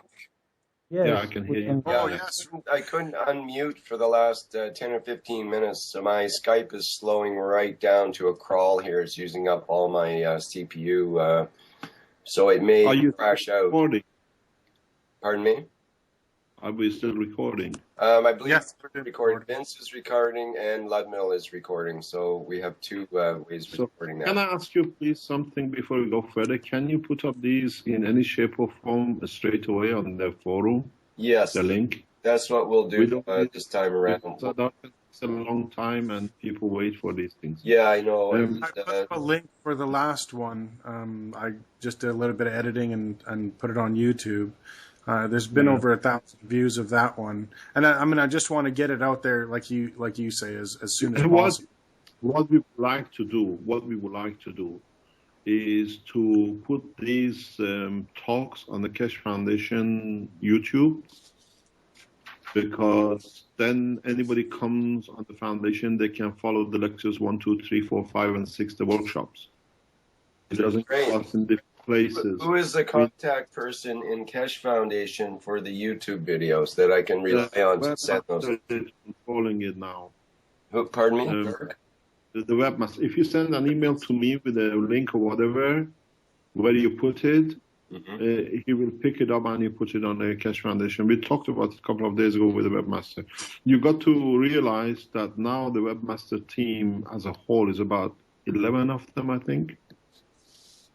It is the webmaster team is very extensive, and they're all sitting in Tehran. Right. Well, that's the problem. Is we need to be able to communicate somehow. No, if you put it on the webmaster, we'll get it immediately. If you send me a link or whatever where we can pick it up, they will pick it up and load it up on the YouTube. We had to do it for security reasons. It's something that we're receiving a lot of attacks, a lot of people are trying to do all sorts of funny things. And while we were doing the annual revamp, we call it, they played their game, but we had no choice to do it. But they were waiting for a gap in the system, and they tried, and they couldn't bring the server down, but they jammed us, and it took us a few days to get it sorted. That's why we had a problem on the forum and the website disappearing. Okay. In regards to the what I'm going to go back on the extreme ultraviolet. Okay. This happens with exactly the position with nitrogen. Nitrogen is the releaser of extreme ultraviolet in the upper atmosphere, and the same in the human body. You have to create the conditions for it to be able to do it. The upper atmosphere is closer to less magnetic field, or we've got different strength of vacuum, and it does it automatically, and in the body happens the same. The best continuous way of extreme ultraviolet release is the temperature of your body. The energy which is released through conversion of this carbon from or amino acid energy to matter creates a 37-degree temperature. In the presentation of CO2 absorption in Eindhoven, if you go back and be able to find it, which released by the people who did the conference, we showed a box which was converting CO2 from a gas to solid, and there was a LED light on. In conversion in our system, because we created the same condition as the body of the man, the energy was absorbed and shown as a light. In the body of man, it comes as a heat. Now we understand why our body temperatures all over is at 37 degrees. This is a conversion of amino acid energy into matter, where it becomes muscle and tissue. That's why we don't have any heating system anywhere in our body. Now we understand the full process. The conversion in a vacuum condition of the body creates a 37 degree. And we see a lot of situations at the moment. I have a volunteer, highly respected lawyer, that they get temperature without any infection, and they cannot explain it. Doctors cannot stop giving antibiotic because there is no infection. 1 second, please. I have explained to the doctors and to the volunteer, your temperature, sudden increase in temperature without any infection, comes from the conversion rate of the extreme ultraviolet in your amino acid, because you create a different condition. Now the energy released is much higher, and then when you come out of the condition, you go back to normal and the temperature disappears. We can explain a lot of unknown in the world of medicine now. Because if you change the temperature, we call it global warming. If you change the pressure or vacuum condition in a certain part of the atmosphere, you will get different materials falling on Earth. The same thing happens with the body. In the body, different matters are created. This is actually how you get cancer. So how we can control our body temperature? The body temperature over billions of years has been taught and brought under control through the atmospheric condition of the planet. You have no say in it. But even the infections which we get, which shows itself as temperature, is as a result of this rapid conversion. If you redefine infections, if you redefine viruses the way they are in reality, you'll find out world of medicine becomes just a play, because you understand the process. You don't need to put injections or give injections to get rid of the infection. You can create an environment where the fields do not exist. We've done that with the growth of the toe with the lady 3-4 years ago in Belgium. We did the same thing with a coma patient. And if you look at the pneumonia, what is pneumonia? Pneumonia is a misunderstanding of doctors about liquid is created in the lungs. Nobody can explain to you how come your lung is always lubricant. And they come up with all sorts of enzymes, blah, blah, this, that. In fact, the liquid which comes into your lungs when you get pneumonia is due to the rate of conversion of the nitrogen extreme ultraviolet. So what happens when the oxygen releases the helium to become carbon, that hydrogen in the process conversion attaches to O and creates a liquid in the lung. So if you change the condition of the environment of the lung, nobody should die of pneumonia. And that's what we do with our volunteers. Is understanding the process the correct way, not what we've been taught, because we made a machine and we showed it there. No, my idea was, can we consciously change it through our brain or somehow? Some people can, but you have to know how to do it. Some people can reduce their body temperature through a process, what we call self-control. Right, there's stories of Tibetan monks that can control their body temperature. One of the tests for them is to put a wet sheet on their body and go out into the cold, freezing cold, and on their bare body to increase their body temperature to evaporate the water on that sheet that's freezing, essentially. There are different ways of doing it. This is a Russian guy, I don't know if you've seen him. He can handle high power cables and he does all sorts of things with his body because his body setting is different. It's not magic. We understand part of it, we don't understand most of it. But you can control a lot of things about the behavior of your own body. The clear indication of it, the clear example of it is the ILS paper. These people wish to die, but they do it unconsciously, but they release a magnetic gravitational field from their emotion that allows the switching of the carbon in the amino acid. But it doesn't go through the neurosystem, it goes through the field system of the body. This is what another thing which is in the paper. Doctors don't understand that physicality is one thing and the magnetic gravitational field of the matters of the body is another. And they both work at the same time. It's like Earth is physical, but it creates a gravitational magnetic field in respect to the other planets in the system. And that's why humans are stuck where they are. The body is the same, there is no difference. There's a physicality, and then when you have an earthquake inside, one feels to the other side, we can feel where the earthquake was, but on the top, it still carries on with his work, with his interaction. This is the process, the same thing with the body. You have a physicality, and this physical body has emotion. We call it emotion, but emotions are magnetic gravitational field based. And these gravitational magnetic field bases is like when you target a laser beam on a certain place. It melts, or it explodes, or does something else with it. So these fields, when they are of the right strength, and they match with the right tissue magnetic field strength, because it was issued or produced by the same field, you see cancer, because they move, they change, they solidify. This goes back again why we see cancer of prostate with the fathers who have a problem with their son. Where did you give birth to? Through your prostate, to your son. And when it's not your way, what do? You want to get rid of it. You have so much anger with your son, you want nothing to do with him. He's not yours. What do? You can't kill him, but subconsciously, through your emotion, you can get rid of the part which gave life to this boy. Where did you give life to?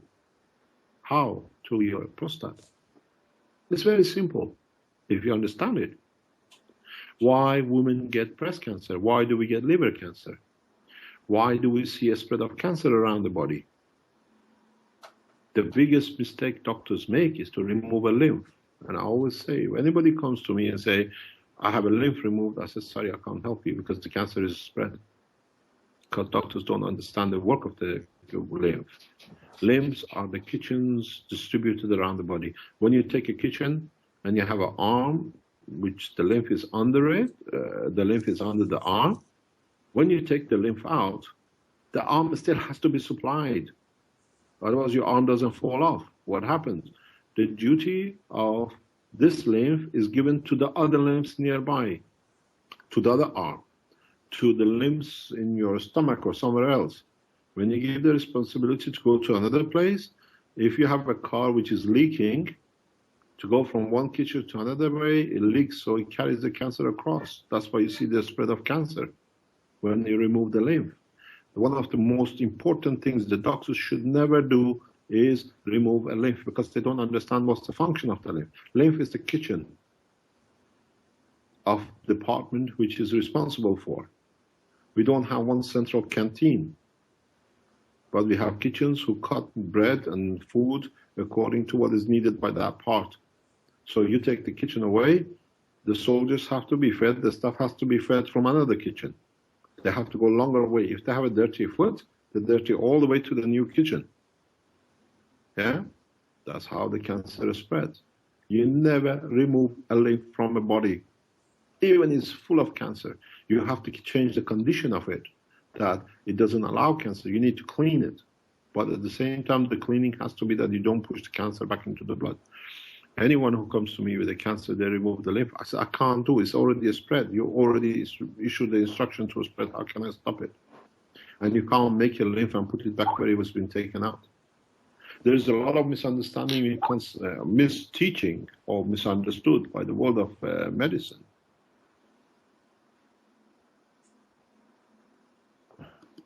You understand? So emotion is not just a biochemical signal. No. Where can you explain emotion? Is when you say what is emotion, what is vacuum? You say that nothing exists in the vacuum, but I explained to you there are fields in the vacuum. When they get to us, they become light. We see the stars. It's the same situation. We'll say vacuums are gravitational magnetic field entities.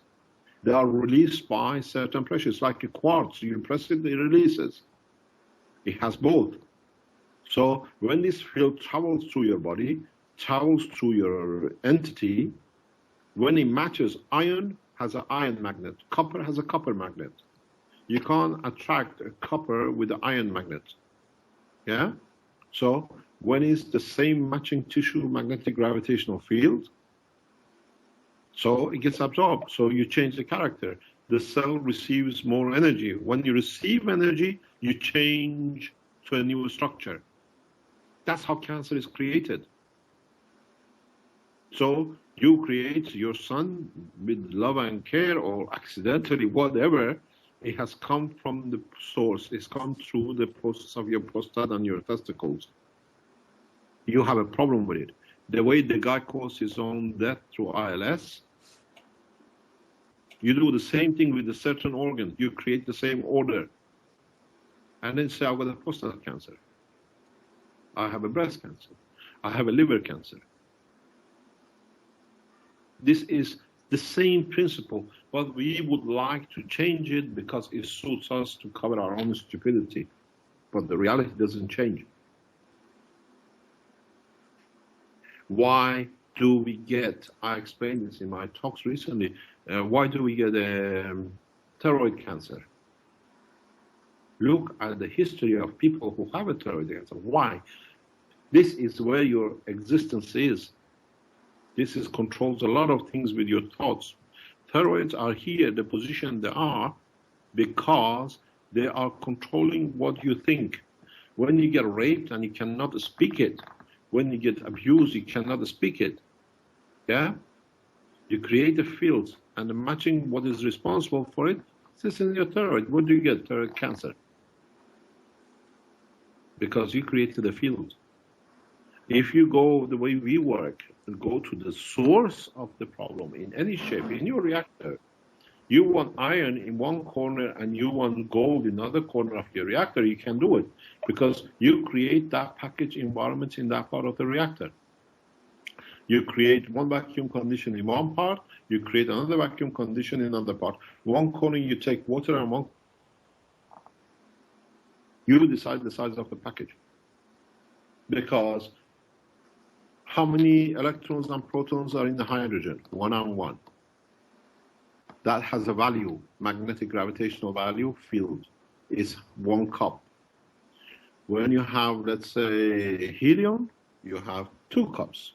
So you make a cup that can hold 2 cups. So that's your helium. You create a condition that creates a magnetic field of the helium in your reactor. You get helium. This is a process which the scientists never understood and is misconception in the world of creation. We call the heavy materials are created during the supernova. The matters are created in supernova because of different packages shrink, they freeze. It's like you have a vapor and suddenly you create a condition in one part of the room that the vapor becomes water drops. That's all it is. So the packages become water drops. The packages, another package, because of its condition, becomes iron.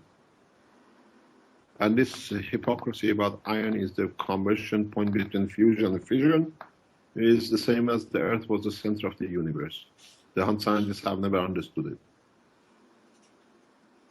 You can make a magnet conversion because fusion comes from the packages. Fusion that comes from, it's actually like icing. Huh?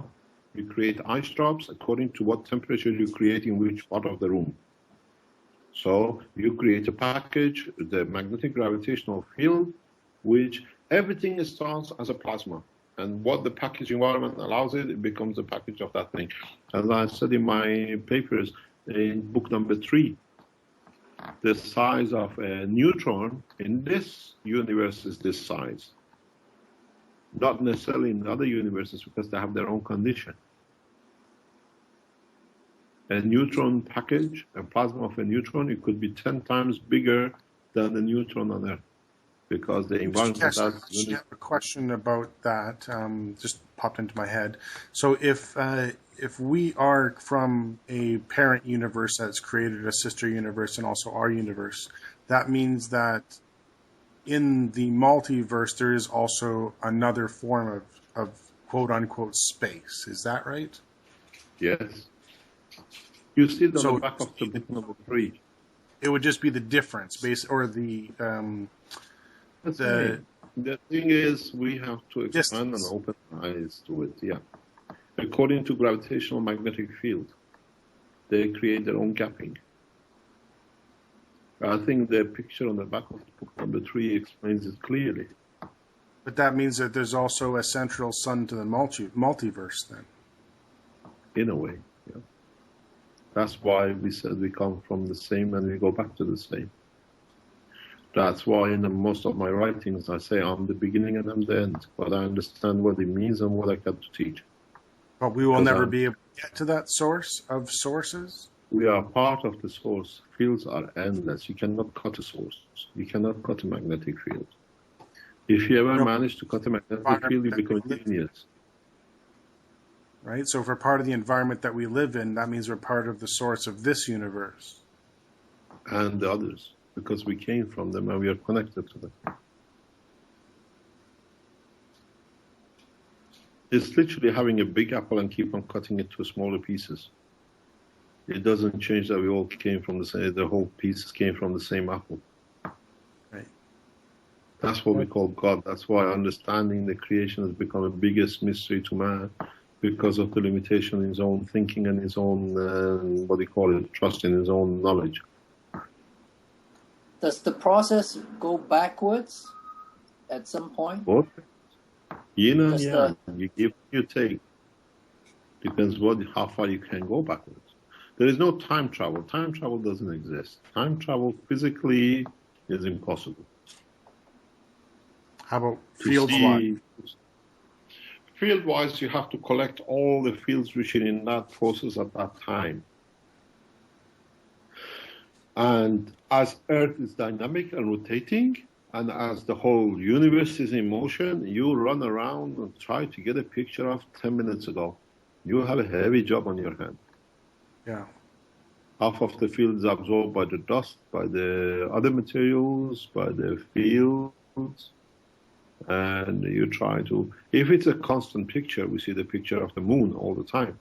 Yeah, the way we see it, because of the positioning. But if you are in the motion the way we are and you try to gather a picture of you kissing your dad 50 years ago in the park, I don't think we have that knowledge.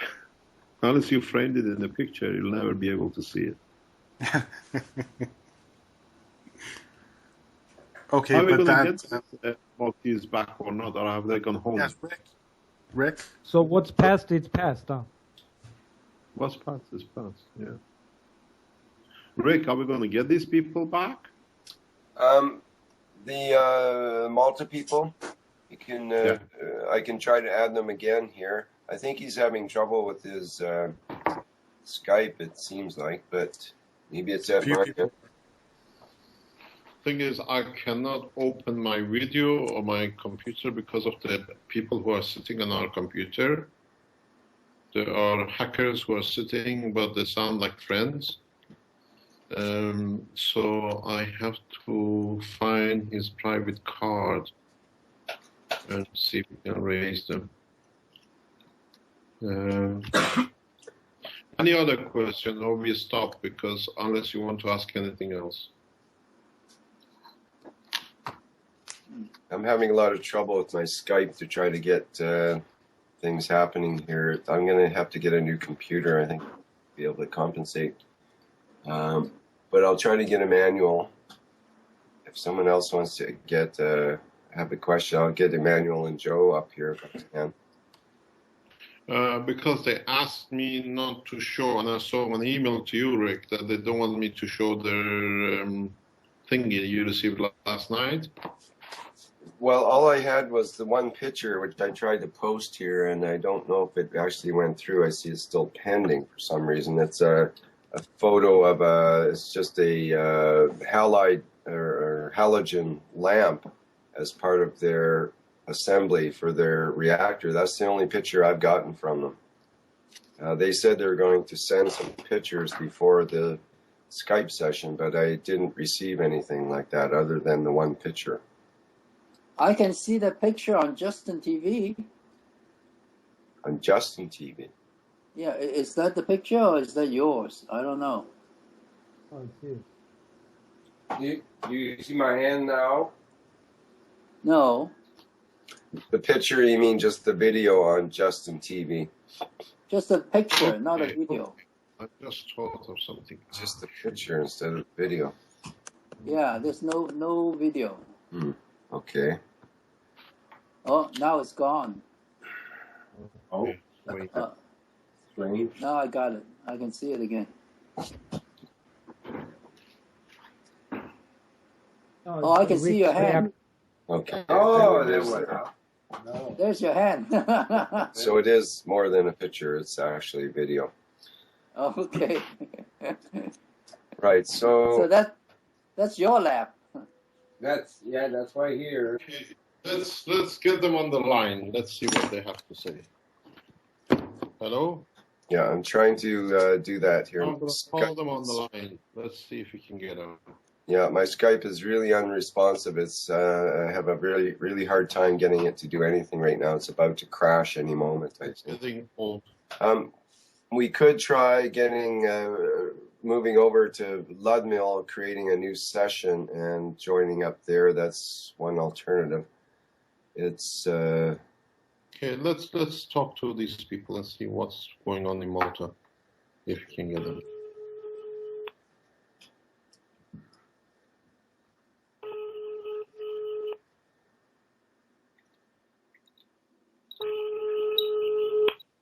No response.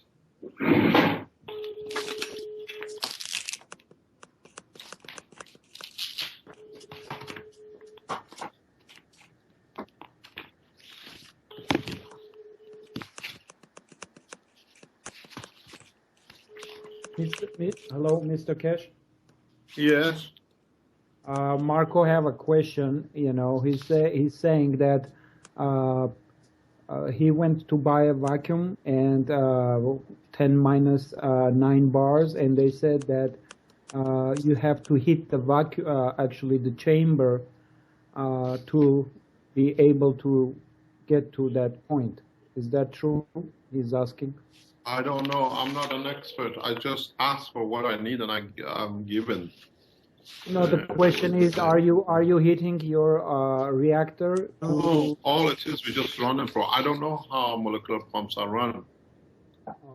But I see a lot of heat in some cases in our system, in the vacuum pump, and I see a lot of oil sometimes when I leave it running too long. But I had to study vacuum pumps a few years ago to order what I wanted, the one which is built for us in France. And I've forgotten how I did it and the way I did it. But I used part of the knowledge to the special vacuum system we used in Tehran to develop what I wanted for my purpose. And actually, what I see now, I spend nearly 12,000 euro for nothing. If I can produce what I know with my system, using creating a natural magnetic field vacuum, this will be waste of money. But I don't use any heat. I don't see any heat. I hear when the thermomolecular pump starts going on the second vacuum system, what I'm going to do is let us hopefully we can do it and we can get there. If Rick can come to an agreement with somebody else regarding the next workshops, we try to, if we can do it, we take a walk around the lab next time. And I'll show you how we do things. Put it this way, if others can see it, why we don't see other of us cannot do.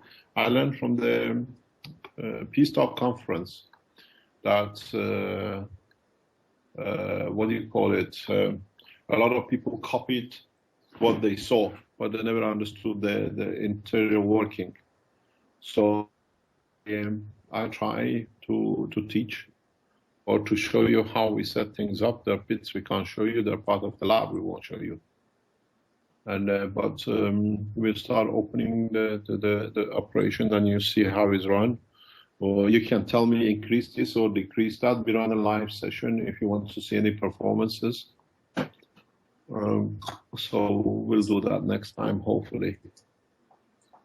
So that might be in about a month or so, you figure, the next workshop? Yes, there is a lot of things happening. Just keep an eye on the Foundation Forum next 3-4 weeks. Right. But we can come to an agreement preliminary, because I was really hoping he's made a beautiful reactor. Joe has made a very nice reactor, and I don't know what happened to them. I'm just trying to get a hold of them here. They don't answer the phone. This is a strange thing. They're not replying because I have their private mobile number. I wonder, Ludmil, you tried to get a hold of him by going outside of this call and calling separately. If you want to try that? Yeah, I can try that, yeah. That could work. I can't even scroll in my Skype anymore to scroll down to his name to select his name. So I'm having a lot of grief here. There's a lot of problem with the Skype. That way somebody's sitting on your Skype. You have to watch. It's the hacker. Is somebody sitting with us who is not kosher, as we call it?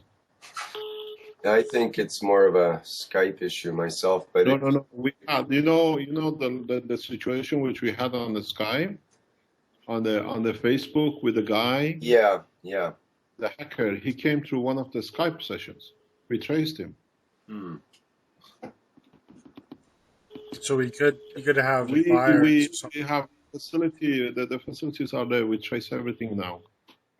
We watch how governments are paying money to buy servers to bring our server down. We're monitoring everything. At the moment, the number of servers have been put up to bring the foundation down. Put it this way, we even see their invoices, how much they're paying. Now you know how much we are in. Be a warning to them. If it comes to the thing, we can produce their bills for them, how much you paid, what you need to pay to go and destroy somebody's server. When you bring a specialist, you rely on their work, huh?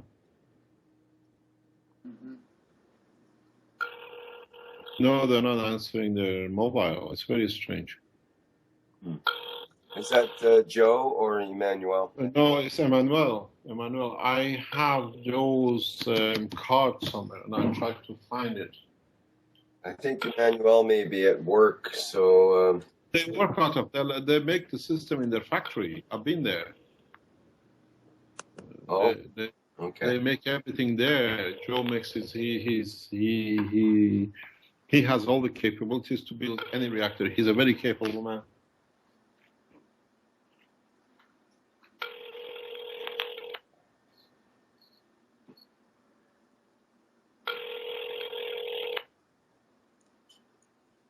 Is the person from Malta John? Is that his name? No, it's there's a Joe and an Emmanuel. Oh.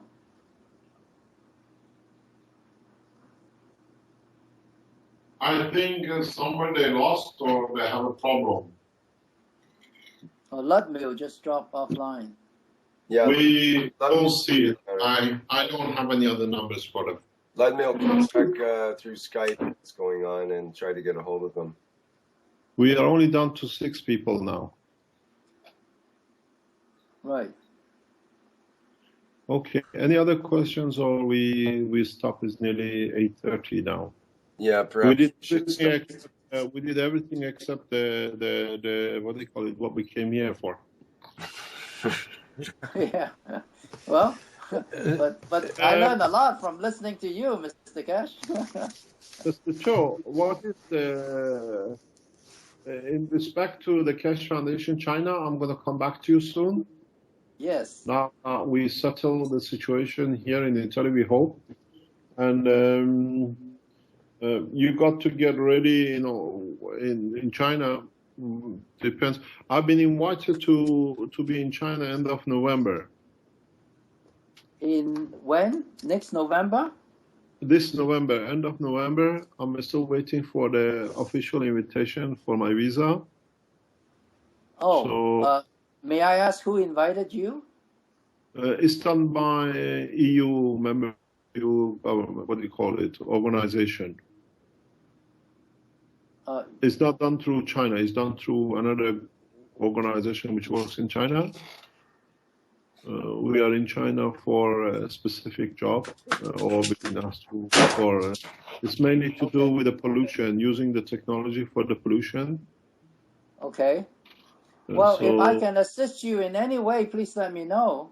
They will organize everything, but it'll be nice to meet. I think what I know is I have to go. I think somewhere near Beijing, but Okay. I'll let you know when I move. I haven't seen anything, but a lot of emails have gone back and forth. Okay, So, if necessary, I can fly up to Beijing to meet you. That's not a problem. I love Beijing. I think it'll be nice to go around there.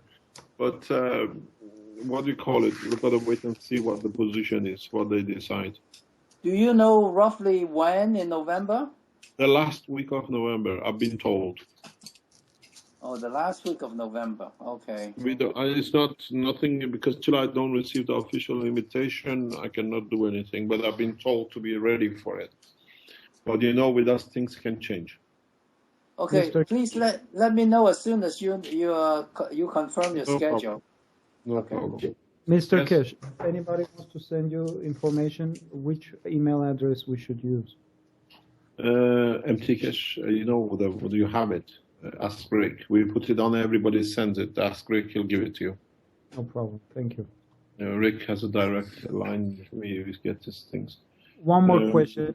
Is there a size, let's say reactor size matter or no? No.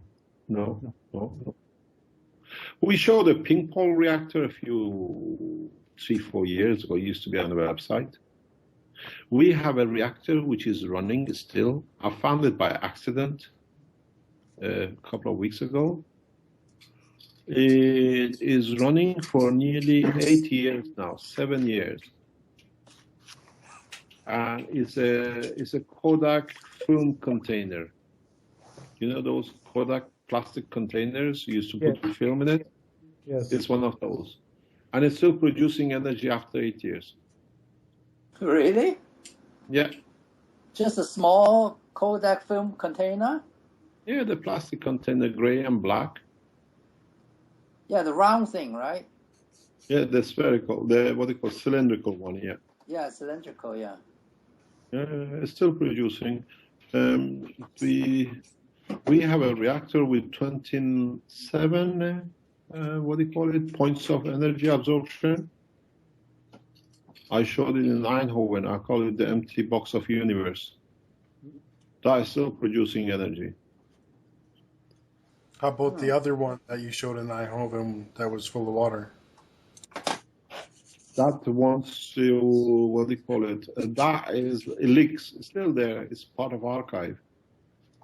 It leaks because of the silicon leakage. That was built for 360 absorption for what we call a universal energy absorption, magnetic field. So when I built it, it was done, if you look at it, it's got a plate, I think with, I think it's about 36 terminals or more, or pins, that we could measure radiation or magnetic fields from 360 degrees. We could see how much magnetic field comes during the daytime, how comes during the nighttime. And each pin has a central connection and a pin connection. We could measure every single terminal. I used to wake up 2 or 3 o'clock in the morning. Pardon? But all those are coated in graphene, right? No, they don't have graphene. They have a different material on it. Oh? I don't work with graphene. Graphene is a waste of time. Graphene is a waste of time? In so many ways, yeah. Okay. Ouch. So much, yeah, so much for in the last talk I explained to you, I used something like a powder. Yeah, we had some discussion about that actually, about the spongy nature of it. Yeah, it is. You create very much like, let's say Saturn. The clouds don't stick to it, huh? They fly over it. They're part of it, but they're not part of it. If you look at the tissue of your body, muscles are not stuck to each other. The fibers are not stuck to each other. They're still there, but they move amongst each other.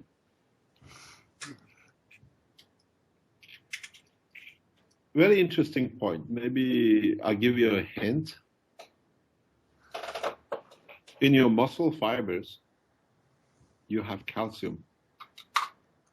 Literally liquid calcium, liquid magnesium. And if one of them solidifies in the wrong place because of whatever stress, wrong tension, this is how you get cramps. Where the rest can move, the rest of the fibers can move, and one fiber or bunch of fibers can't move. It's like what I call it to my wife recently. I call it like a local cancer. Suddenly liquid become matter. So the rest of the fibers cannot move against or at the same time with the other one. So you get cramps. Is that why drinking helps with that? To balance you back out? Is that why drinking water helps with that, is to balance you back out, to keep your hydration? No, you have to put the material which allows the balance to come back.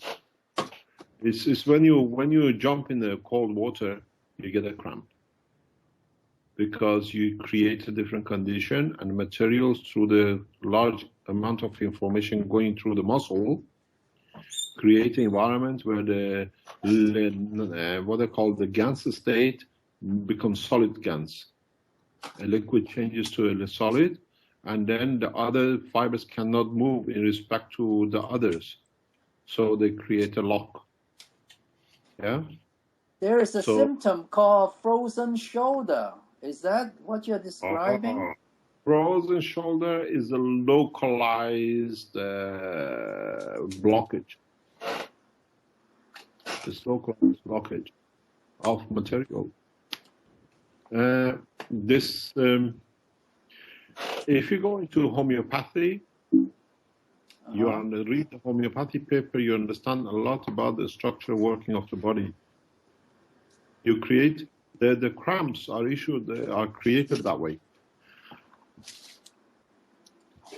You create an implication temporarily in a position due to the move of the magnetic field.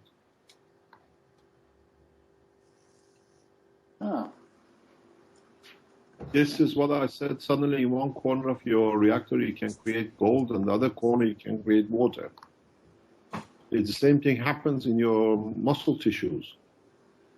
There are potassium, there are calcium, there are sodium in your muscle tissues. Amongst them, like as in the liquid, through certain change of conversion of the stress or anger or jumping in the cold water, these massive electric information which is transferred to go to the brain to say, you know, this is cold, we have to do something.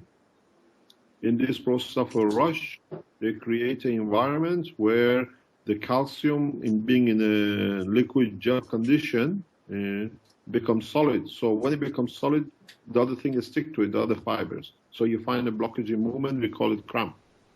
So that means there would be different levels of that. So everybody would be different. Yeah.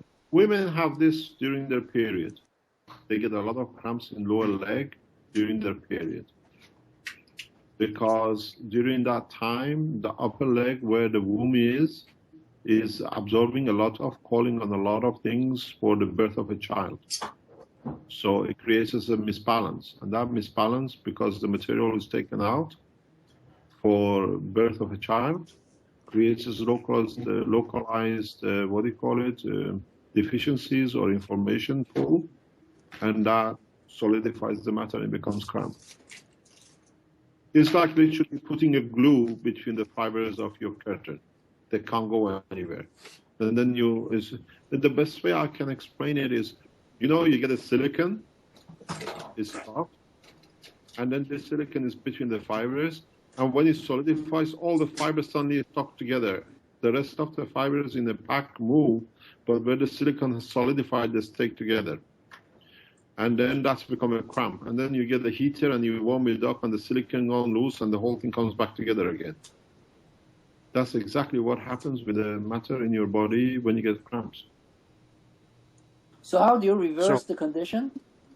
Exactly. It's usually done by the body when the information transfer, which is magnetic field-based changes.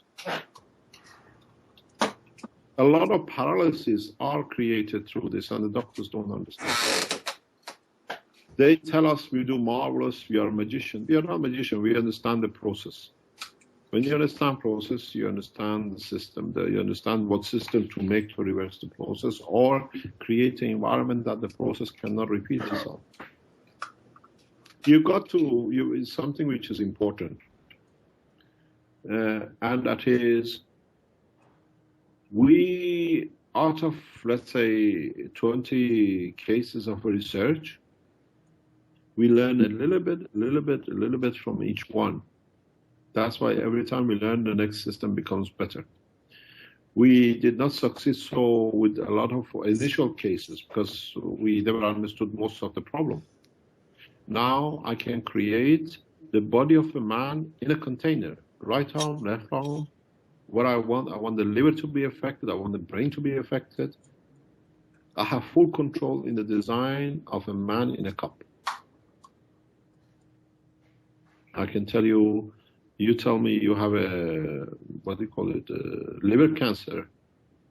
I work totally on, I was thinking the other day, you see these, these pin cushions they make? Voodoo dolls. Voodoo dolls, yeah. I have managed to become a voodoo doll manufacturer. I was just thinking about that, what you described. This is the extent technologies. I was talking to our guys that we start making the first system we talked about for a long time, that from one cup, different people can drink for different diseases. And that should go into production hopefully before end of this year.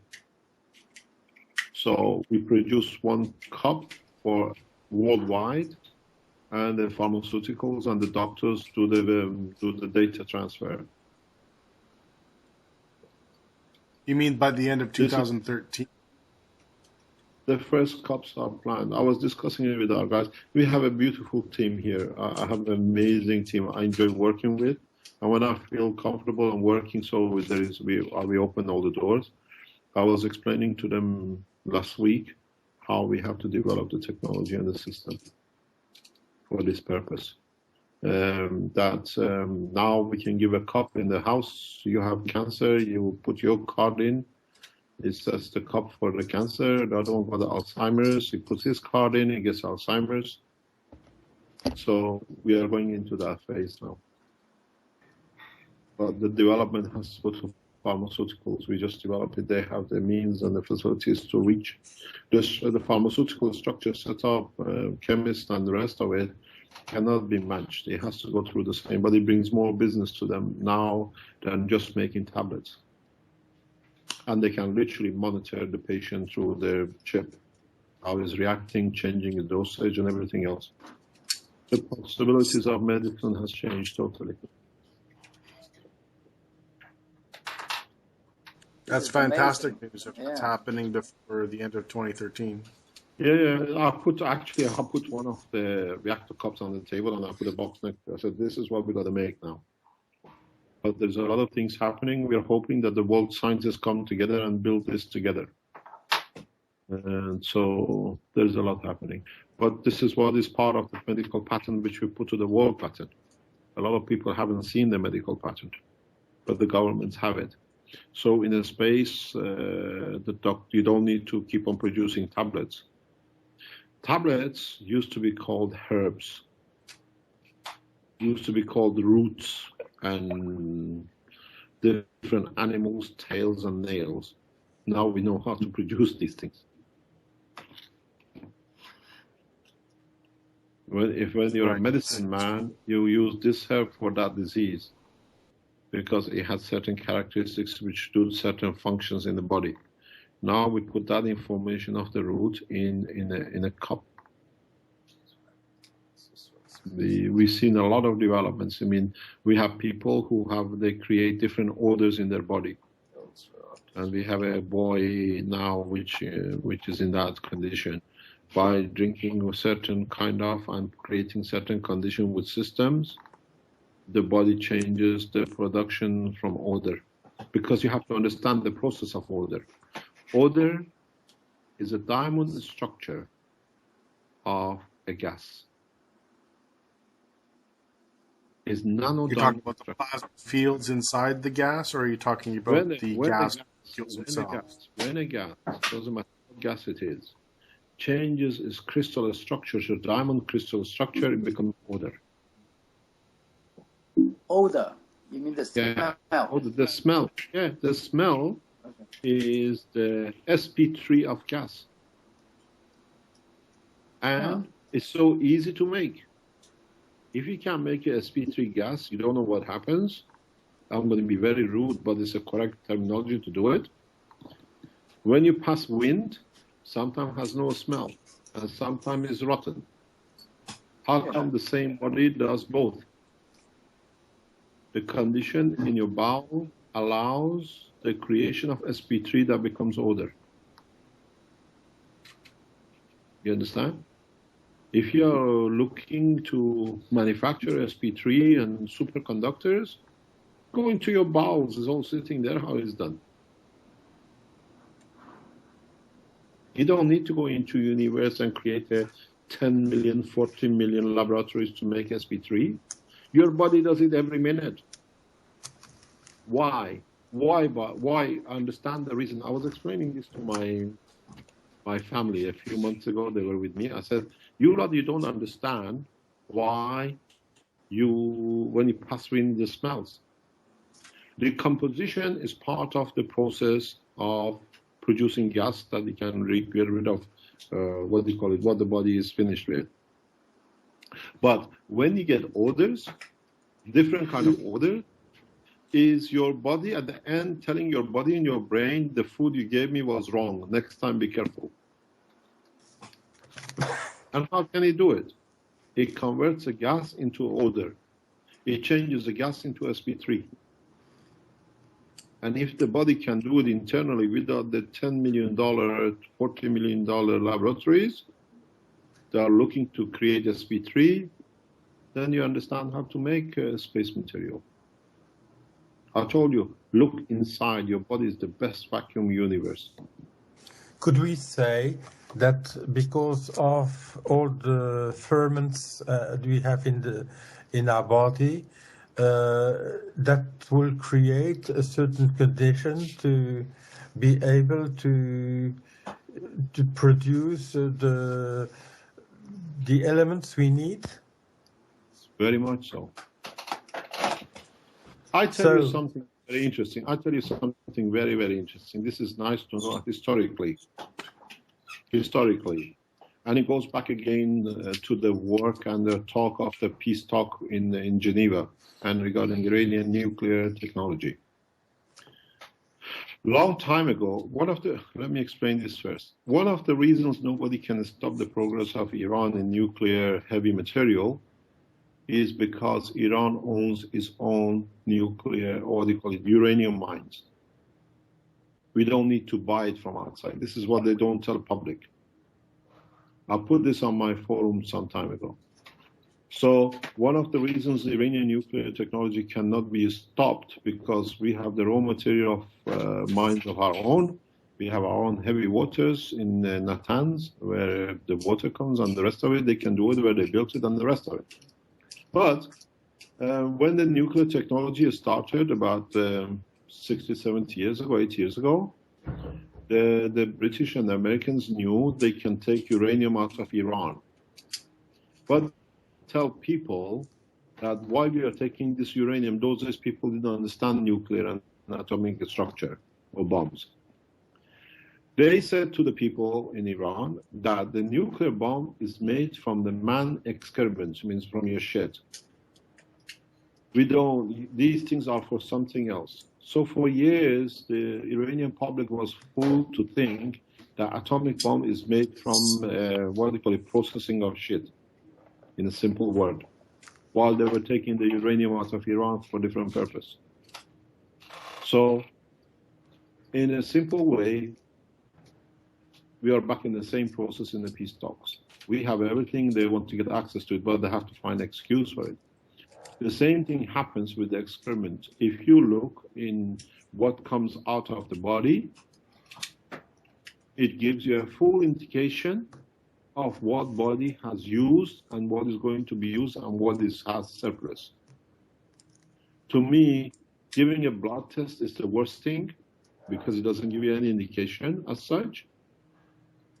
You have to do a test on what body rejects. And then you can do a much, much faster reversal of diseases. That's what Chinese medicine does. Smell the shit. Sure, exactly. But you have to understand it in an atomic nuclear structure.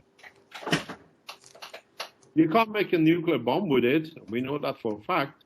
But you can make hydrogen bomb with it very easy. It's true. It's very true.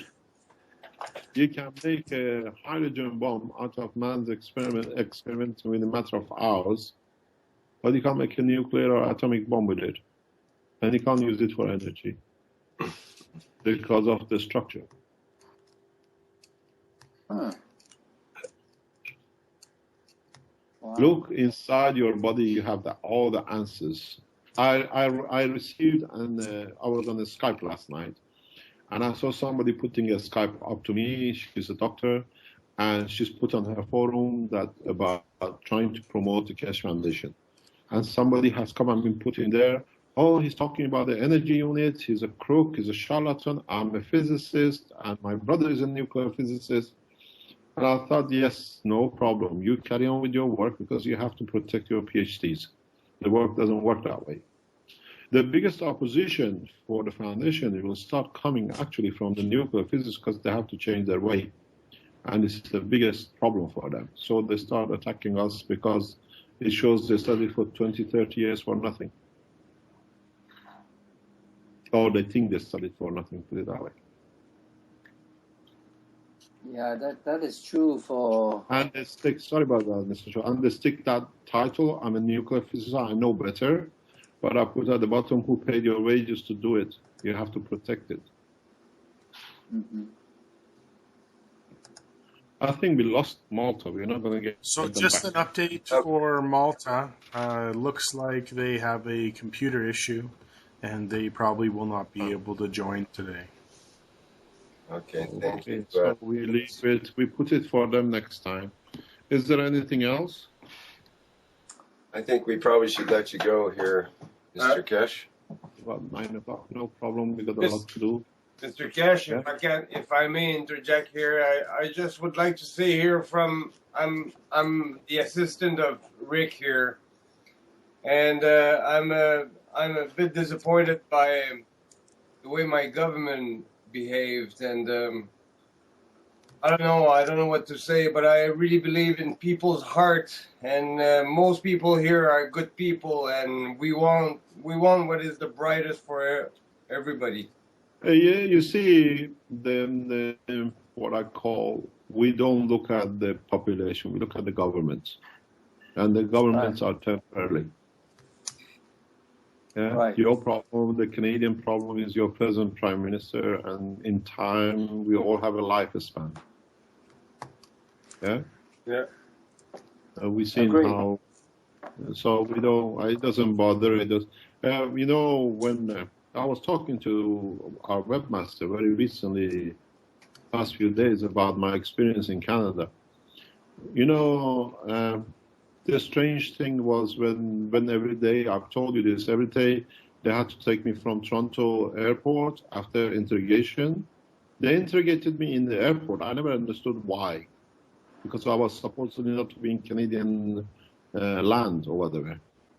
And every night, 12, 1 o'clock, they finished with interrogation or whatever they called it. They had to take me back to penitentiary or to the prison or whatever they call it, near the airport. There was a big discussion between the customs and the people who are responsible for my transportation. The customs and the officials from the government say, you can't put a handcuff on him. If they take a picture from him, we are finished. So they made like a circle with me that nobody could see me. They're putting me in the van to take me to the center. And every time they ask me, please don't make any move that you try to create problem. We don't want public to know you're here. So these people, security people who are to transport me, they were following an agreement they signed with the government. That's what the condition is. Prisoners, whatever, are handcuffed. They have to be taken from the airport to the detention center, whatever they call it. And in my case, they couldn't break the law. And I saw so many nights, every night, there was a discussion for hours between them that this guy cannot be handcuffed. But the strangest thing is they used to take me in at 9 o'clock in the morning, and I'm there till 1 o'clock in the following morning, 12 o'clock at night. I had to pay for my own food while they're holding me in the airport. And I thought, oh, Canadians are very mean, because the guy used to come and ask me, do you want food? Can you pay me? I'm going to get you food. So I paid for my own detention in Canada. This is a very nice experience I had. So I don't think about it. To me, just because you have one animal roaming in the jungle doesn't mean you have to leave the jungle, huh? There are other nice things to look. That's right. Right. There are nice people in Canada. Rick is one of them. Thanks for your help anyway. I have a niece who's born in Canada, huh?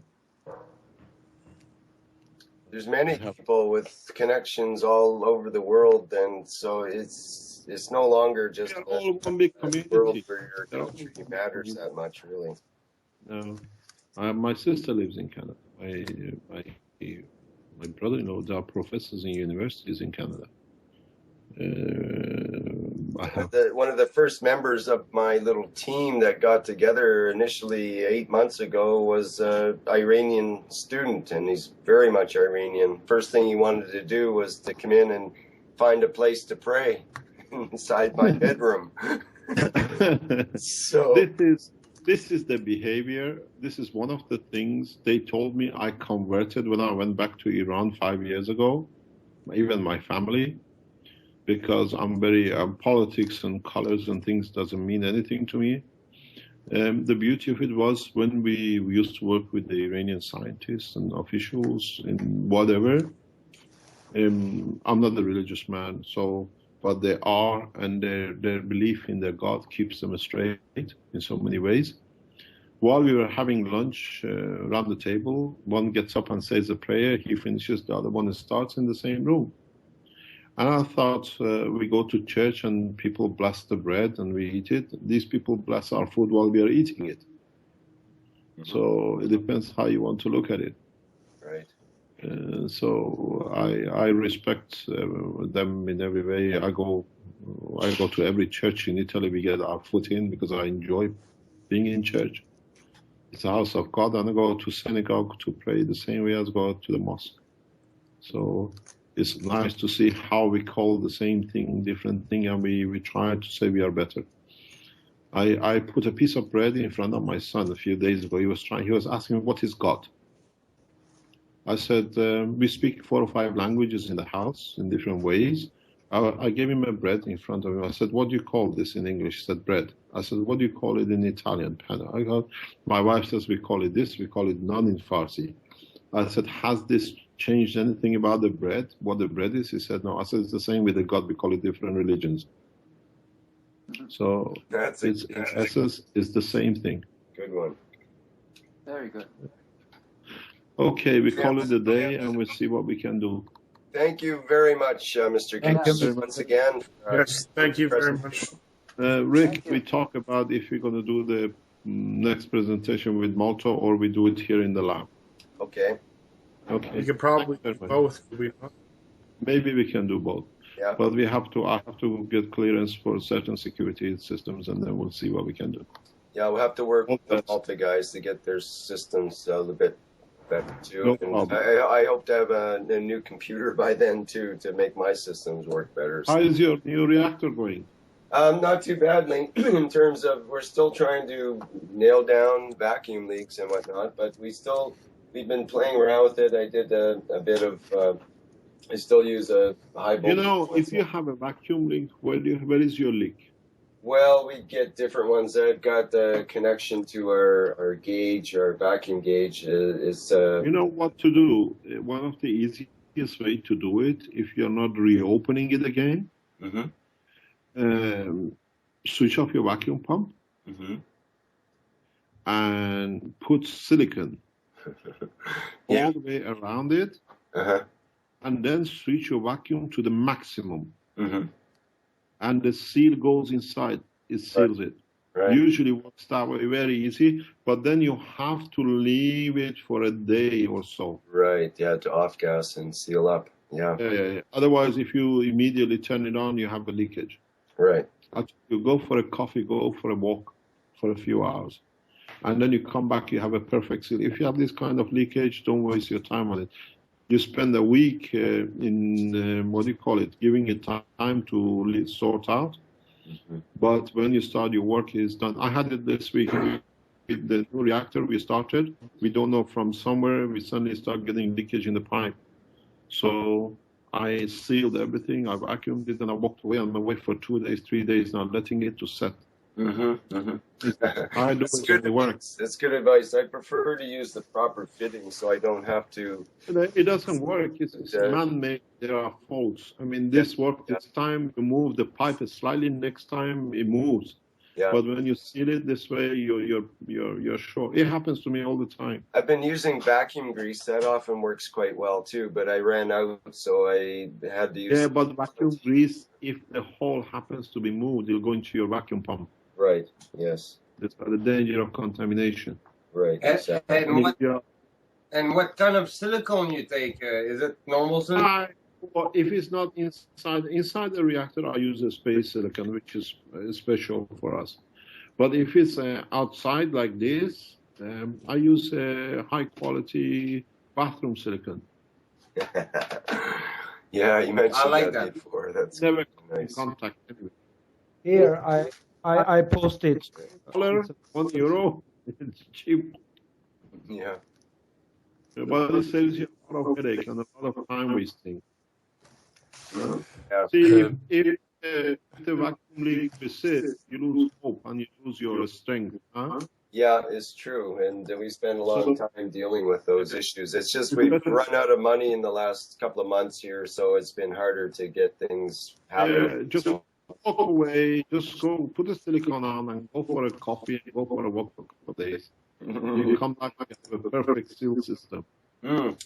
Yeah, thanks. That's good advice. you, That's thank what Guy actually advised that a couple of weeks ago on some screws, but I was hesitant, thinking I didn't want to put the silicone on and so on. But it's absolutely true. If you have this screwed system on your ring, one of the best ways to stop the leakage, there's a lot of leakage with these two hemispheres. You tighten up the screws, bolt and nuts, is to dip your screw in the silicone.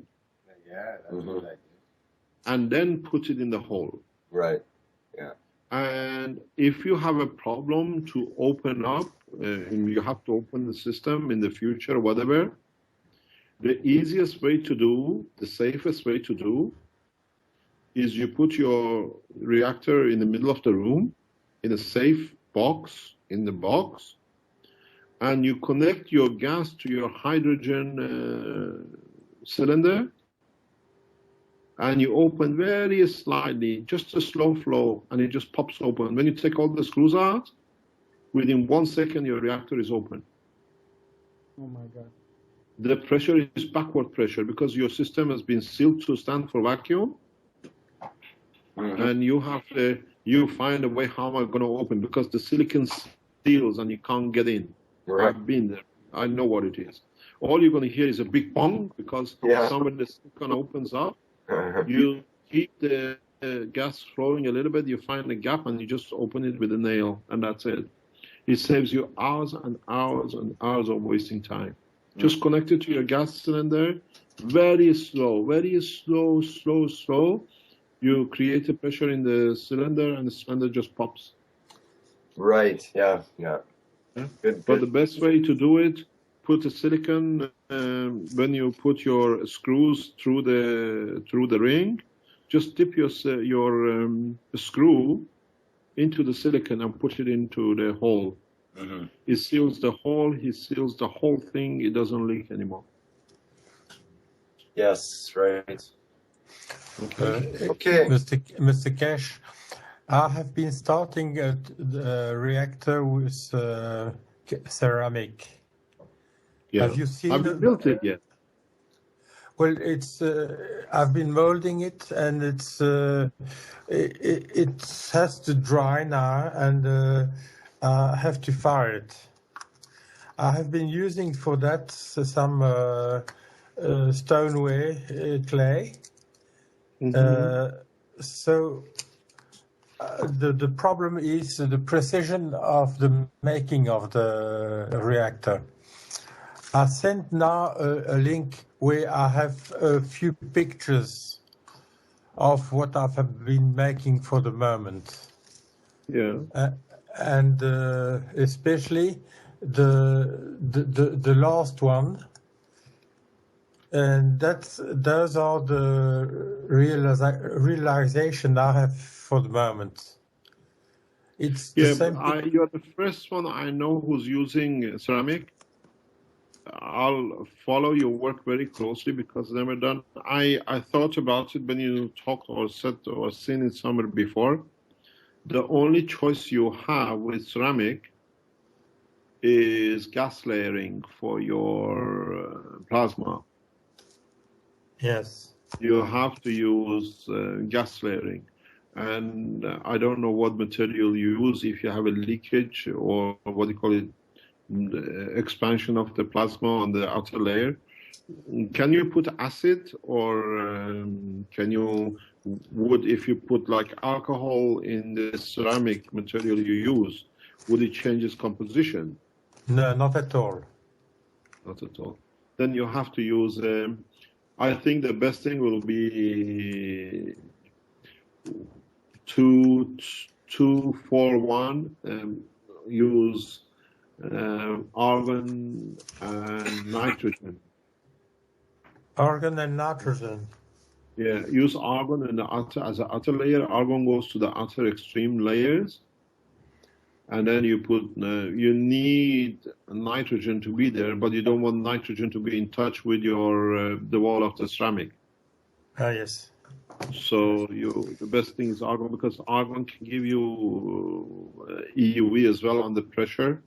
And then what you do, you can use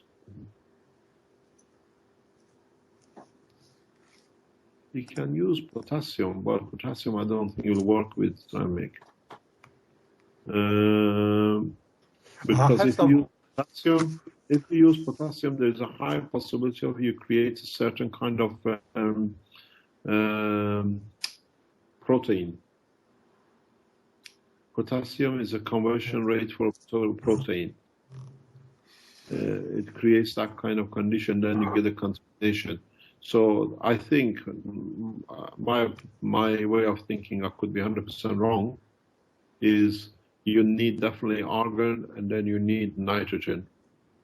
I don't think you need helium because the helium will create a problem with your ionization. But if it doesn't work, then add helium to it. But you need 2 ratio of the first gas, and then you need 4 ratio of the nitrogen because you need thickness enough and You need separation of nitrogen to be able to. What you got to do literally with these kind of things is the same with the stainless steel reactors. Anybody who's built a stainless reactor, you've got to follow the same principle because I've done it. I know how it works. Is that you've got to create like an accordion feeling to the nitrogen. Nitrogen has to be squeezed and opened up, squeezed and opened up, squeezed and opened up. And in this process, it releases its extreme ultraviolet.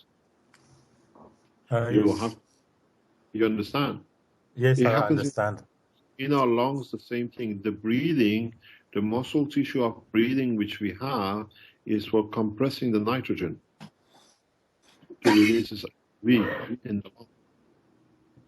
So the compression, if I understand correctly, the compression of the nitrogen will produce that EUV necessary for the ionization. It happens with the Earth atmosphere too. It happens in our body too. Yes. In the amino acid condition, the variation or the pulse for release of extreme ultraviolet by nitrogen is dictated by the bandwidth of the electron in hydrogen. You understand? Yes, I understand. When hydrogen drops the level too low, it forces the nitrogen to release extreme ultraviolet. It goes up as it absorbs it. As it comes out, it releases its energy. This is a mystery of life. This is what the scientists don't understand. So in your reactor, you have to create this what I call accordion effect.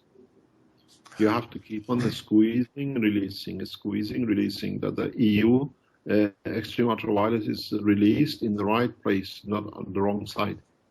It has to be released on the inner side of the plasma. Yes. Okay. The material I use for the ceramic does contain some potassium. Some you're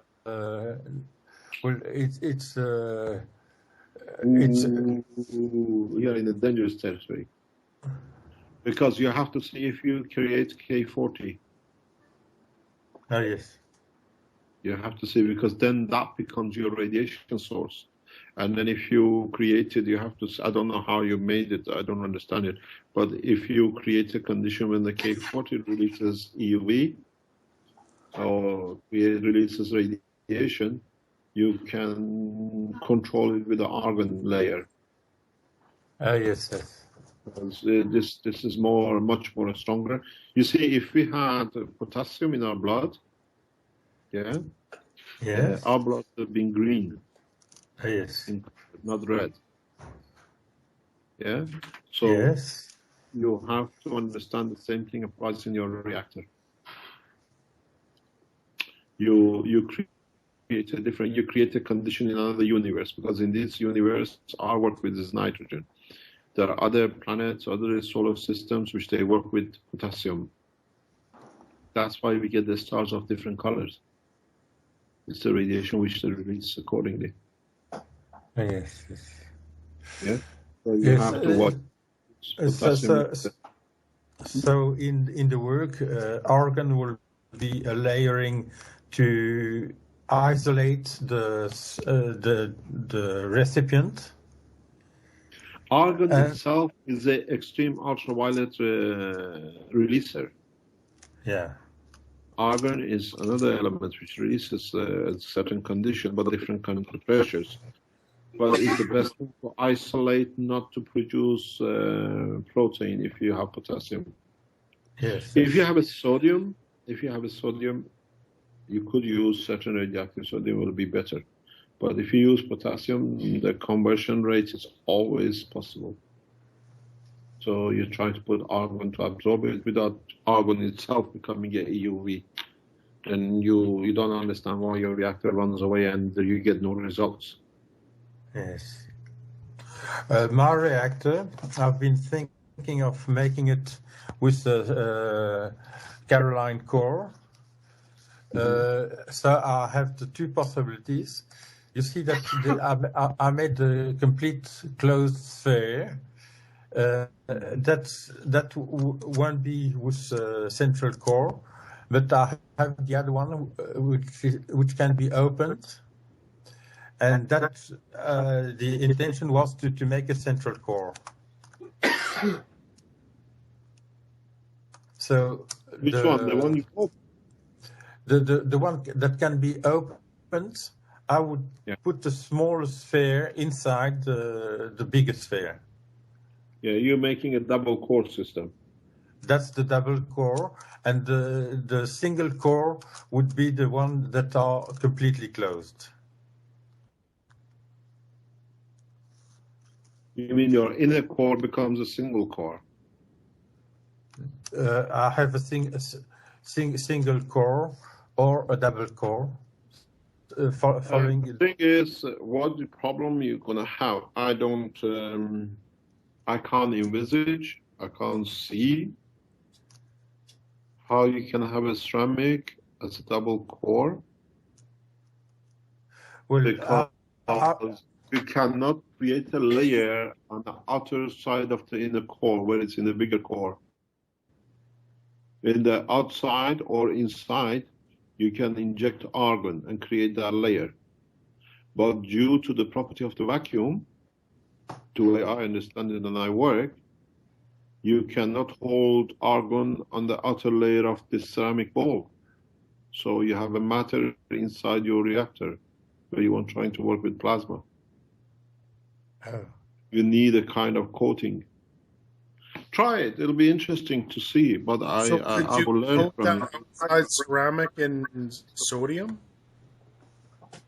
Yes. There is some sodium in the clay I use. There is sodium, potassium. There is silicon, oxygen.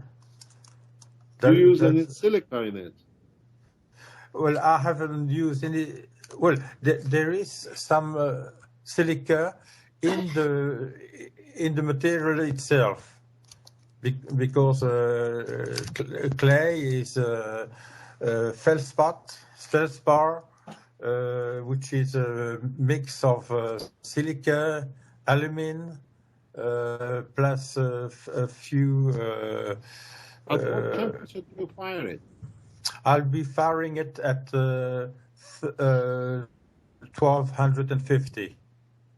Do you have one of these small furnaces?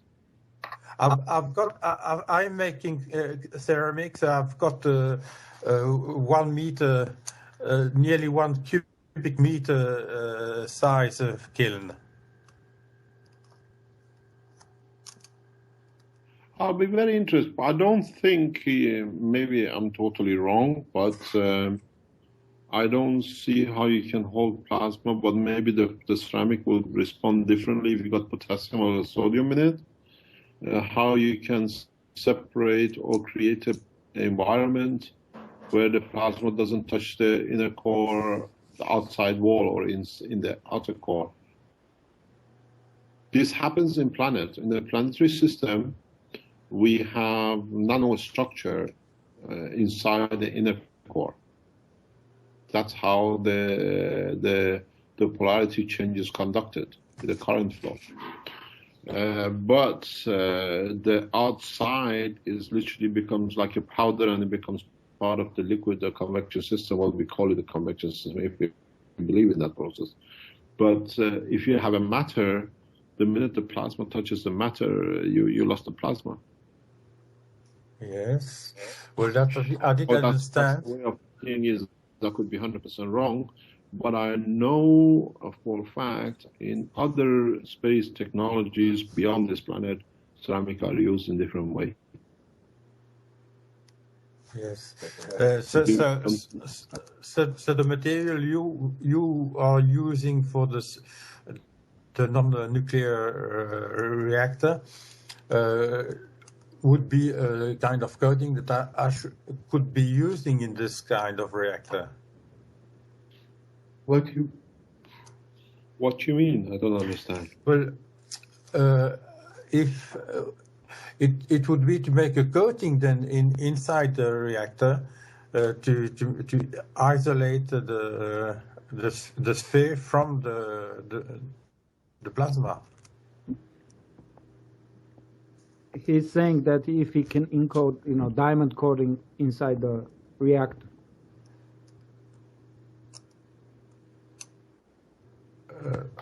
But the thing is, how are you going to do it? Mr. Kesh, in your patent or it was in a paper. There is a way. Hello? There is a way. It depends if you have sodium and potassium all the way as an outside coating in your core. If you can make outside coating of potassium, and you can buy or line it with potassium, I think it might work very nicely. Actually, it could be very effective.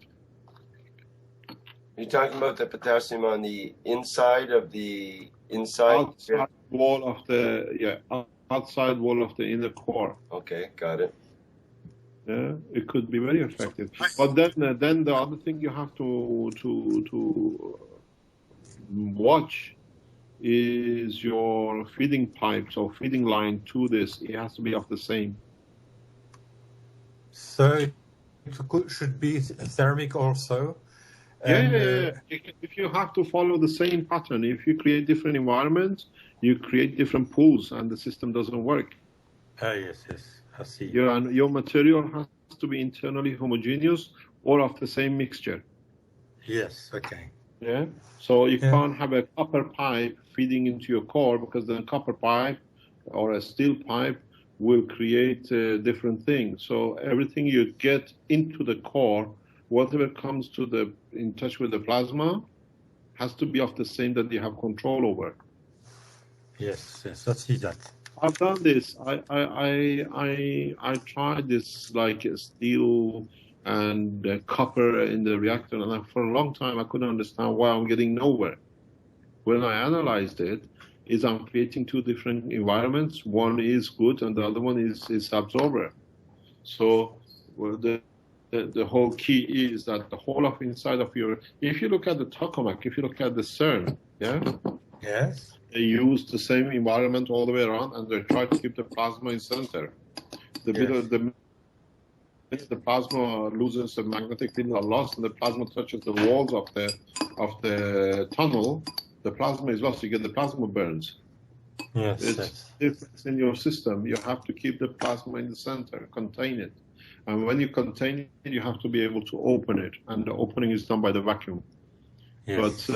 But I watch your progress very closely, how the ceramic is done, because I know universal system used outside this planet is ceramic. Yes. If you understand what I'm talking about. Well, there are many kinds of ceramics. So this was the first try, and I intended to go further afterwards with other kinds of ceramic. Can I, when you've done it, can you send me some pictures to look? I'll follow you and I'll collaborate with you. Okay, with pleasure. In a way of doing the ceramics, I do some work and I explain to you how to line it and how to do it, and how to because ceramic is the way the universe works. Yeah. Okay. Iron, copper, and all these things, unless you coat it the way I do, is always have the strength and gravitational field of matter. Ceramic works different. Okay. Yes. I always wanted to build the ceramic. Ceramic is one of my ultimate goals to build, but then the ceramic has a lot of pitfalls. You have to make sure you get no pores in your structure. When you are molding it, when you are putting it together, you have to make sure there are no air bubbles anywhere, because these air bubbles become mini reactors and they explode, they chip. Yes, well, that's always the problem in the clay, and the way of working the clay is not to have any bubbles in the structure. Mm-hmm. So you could create it in a vacuum chamber. You could remove the bubbles, perhaps, during that process. well, It doesn't work that way. one way I'm of gonna doing push it together. When you create a vacuum, how are you gonna push it? It's a special technique. Would your ceramic be transparent or is it what do you call it? it's opaque. It's opaque, and that's why I say that I could be using some other material. Porcelain is another material that could be used, and that could be translucent. It'll be very nice because you will see the creation. Yeah. If you can make it transparent, because you will see the whole process. We put windows, but glass cannot do the job. The glass has no strength to do this job as a reactor. But the ceramics, because of their composition, do. And if you can build a transparent ceramic, it is amazing because I can then teach you how to create metals. Yes, okay. Ceramic systems are very easy for production of metals. In China, they have high density ceramics. Yeah, but it's transparent, which is important. Oh. I've seen before some transparent concrete that was on development here in Canada, and when I asked a scientist, he was telling me that it was something about the temperature. The temperature was very critical in the purity, I guess, of the silica. But could it be the same process with ceramic somehow? Well, he is the expert. I don't know anything about ceramic. Well, it all depends what is that temperature and how the matter is transformed by the process. So I would need a bit more information about that. Sounds like a. Can I ask you, when you build your ceramic or when you build the core, something which is I think can't be any different. Just 1 second, please. Hey, John, did you want to show your video and maybe show Mr. Cash? Well, I've posted some pictures. Hello. They come through? Well, I posted the link to. Yeah, it's there. Stand by. Stand by. Perhaps you can see one now. Hello. Hello. I'm going to go offline. I just received a call from Malta. I'm going to see what they have to say. Okay. Yes, okay.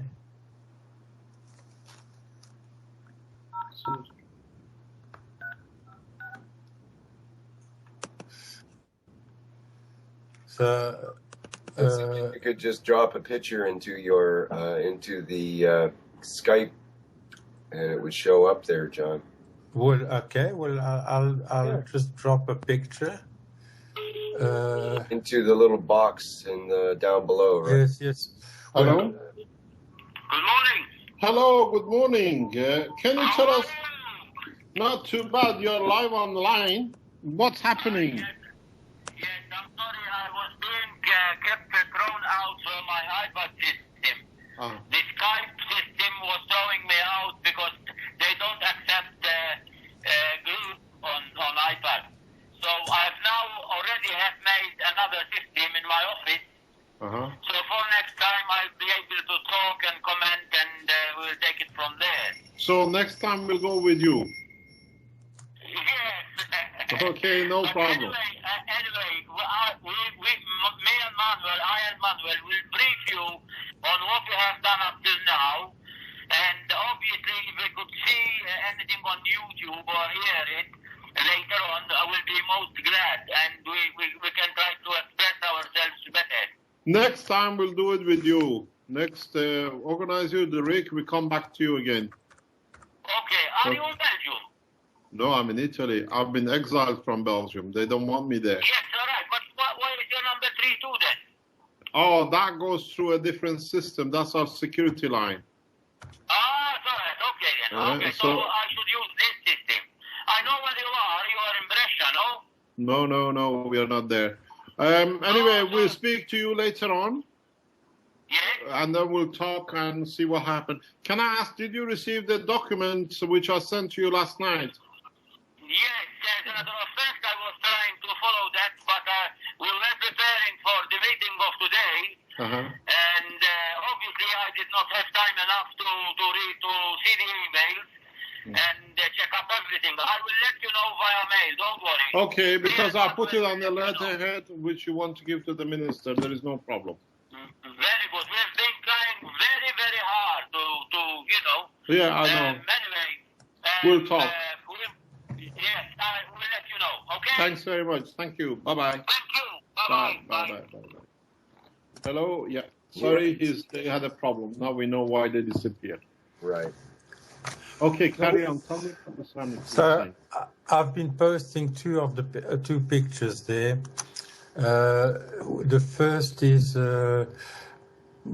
it's the plaster mold that I used for the one shell of a reactor, and the second of the three different reactors form. Okay, the spheres with the screws. That's the sphere with the screw is the one that can be opened, and the two others are in fact the same, of a completely closed sphere. Ah, you have built a O-ring inside the screws. Well, that's the one with O-ring. Yeah.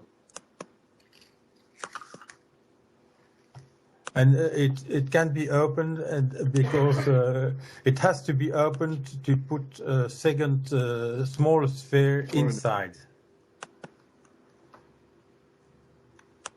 You can't make threads. Do you have to have a screws? The screws are very difficult to contain vacuum. I've been thinking of making the thread, but it's with the material I have, it's not easy at all to do that. Okay. Ceramic could be made precisely if I had the material to do that. Because can I ask you a question? What size ring are you planning to use? 175 millimeters. I thought so. It looks like it. And when you put the ring in, if you look at the first picture, you can see that I have a line inside the ring. There is a flask, and that is built with the half sphere, and in that flask I have put a groove where the ring will be. Yeah, I see it. It's in the bottom of the facing us. Yes. One with a white cup, and it's one with this outside. You see this groove, when you put your O-ring in there, put some silicon in the O-ring with a finger, very fine. Yes. On both sides. Yes. Or use the vacuum silicon, which the vacuum companies sell when they sell you thermomolecular pumps. Yeah, it's like a toothpaste. Smother the O-ring with that before you put it in. Don't put the O-ring on its own altogether. Yes, okay. And most probably you're going to make the O-ring yourself. You buy the string and you cut it and you make the O-ring yourself. And when you make it, before you put it in, just rub the silicone, the O-ring with silicone. Because when it goes in, if there's any invisible scratches on your ceramic, that will cover it. Yes, yes. In fact, if you look the first picture, you see that I have the plaster mold with the ceramic in it. Just 1 second, please. Just 1 second. Hello? Hello? Yeah? No, I'm on the line. Hello? Yes, good morning, Mr. Bassan. I'm on the workshop call at the moment. Can I call you back? Thank you very much. Thank you indeed. Bye-bye. Bye-bye. Bye-bye. He is our ILS volunteer who you see his video. So he calls every day. We follow the progress. So explain to me, sorry about that. So on the first picture, you can see, in fact, the clay, which is in the mold still. And there, the flask, you see, it's completely flat. And the one that is in front of us on the bottom, you see the groove. And in fact, that the groove is to block the O-ring in the system, and it will be flattened by the other side. No, you can't do that. You have to have groove on both sides. Okay. Because what's going to happen, your O-ring, even though you don't see it, I'm sure other people can tell you the same, will flow into the core. Will slide in. Well, it will be blocked by the groove on the other side. In fact, I've been using... You see, the outside the groove, you have the screws, so the O-ring cannot go outward.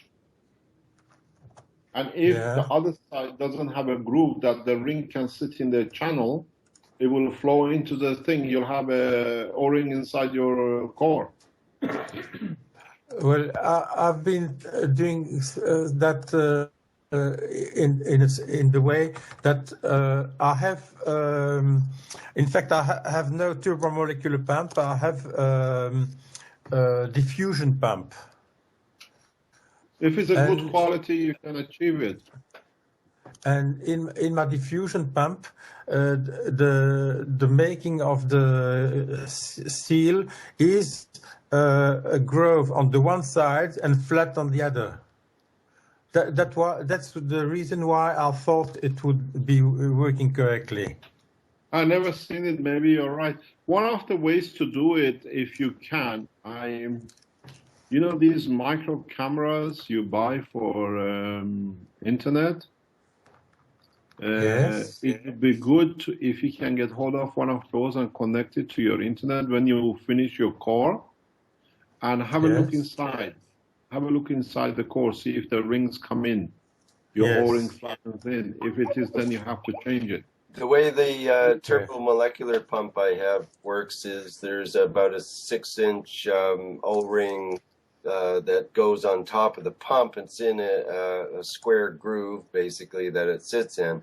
But it has an extra reinforcement, sort of a stainless steel ring that goes around on the inside of the O-ring to reinforce it, to make sure it doesn't pop into the inside. So it's specially reinforced that way. Yeah, because this is one of the things I've seen, but if you don't have this, you're sliding and sliding. Well, we learn. We are following you. I follow you because the future of the space reactor sits in ceramic, not in material. I'll tell you one thing that happened with us when we used a bunch of the vacuum grease on a seal on one of the bell jar seals that we use on the end of our cylinder of a vacuum chamber. It made it too slippery, and we actually had an implosion of the chamber where the plastic just warped and bent inside, and it went pop and basically imploded from the just too much grease. It made it too slippery for those seals, and they just slid right in. So that's an example of what can happen. You need the grooves. I think it's safer to have groove on both sides. Mm-hmm. Because I think, as I said, I think the Polish people use the copper as the O-ring. old Russian technique, and they couldn't hold on to their seal. Couldn't hold on the vacuum. Yes. Well, I'll try both. I'll try the two ways of doing it. I'm your student. I learn from you. Yeah. See, I have just posted another picture. I don't know if you have it yet. Where just show the different. There are the two pumps that are there. And in front, the first trial of the reactor, it's not working yet, but that's the idea behind what I'm doing. I'm trying to see. I've seen your package. I received the package. Let me see. Which image are you talking about? The last one. Yeah, I'm not seeing it in my. Is that the number 6983? Can you repost it again, please? I'm not seeing it. It's failed. It says it's failed. I'm not seeing it in the chat. I have 7056. The last one. I have 7043. Yes. And the last one is going on. It's not yet there. Okay. Keep these pictures because they are very nice. You've done a lot of beautiful job. It says M6983 failed. Oh. Well, for me, it's still going on. Maybe that's why it shows as failure, because the loading. No, it's just failed. try canceling it. It is failed. Well, I see it's still going on. There's still some. Yeah, if it's loaded, it shows as a failure till it's fully loaded. Well, it says that it's at 6. Can we go on your, what do you call it? Can we go on 7050? What is this? Is this your vacuum pump? 7050. Wait just a minute. 70. It's something with two pipes connected to it. 7050. Yes. No. That's not. That's because of the diffusion pump. I need some cooling water, and that's just the pump for the cooling of the water. So I have a closed circuit for the water. If you look sorry, I might not have been. No, it's not posted. And while you're busy. Sorry. I said, can we order some plates to manufacture for us? You seem to be a very good pot maker. Well, plates, collector's items. They all look like date. If you want to have a look at what I make, just go on my site. Send me the link. I'll have a look. Well, I'll just send it now. Okay. Where is it? Let me see. Okay, let's close this.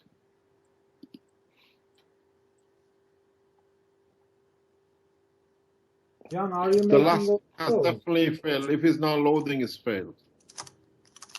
Well, it's still going on for me. So it's loading. It's still loading. Where are you based? You're in Belgium. I'm just in Furfo. It's Dinan. Dinan. Oh, nice place. Yes, it's a very nice place. So you know what you're doing with your reactor. It's nice. Can we have 2 blue plates and 1 bowl, please? I reposted it Nice. just to see that his won't go through. And I think it won't go through. It's failed. No, it's still at No, it's there. It's still at 6 kilobytes per second. Yeah, my message said it failed too. Yeah, well, it's nearly finished. It's nearly. So once it comes up. Oh, okay. Now it's coming. Yes, you have it, Vince. I posted it. Yeah.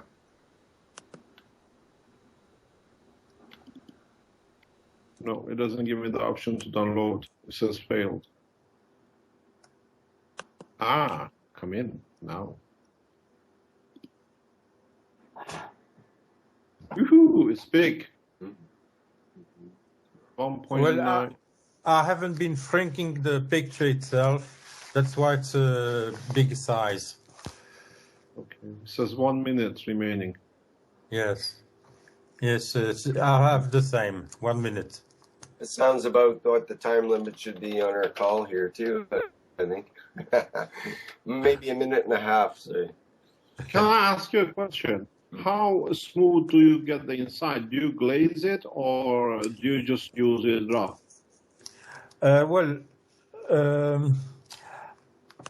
I prefer not to glaze it, but I could. In fact, it would be better off to. What would you glaze it with? Well, if I glaze it, I use a plain white glaze. What material is? Well, that's it's a mix of materials, but in fact, if I use a feldspar with some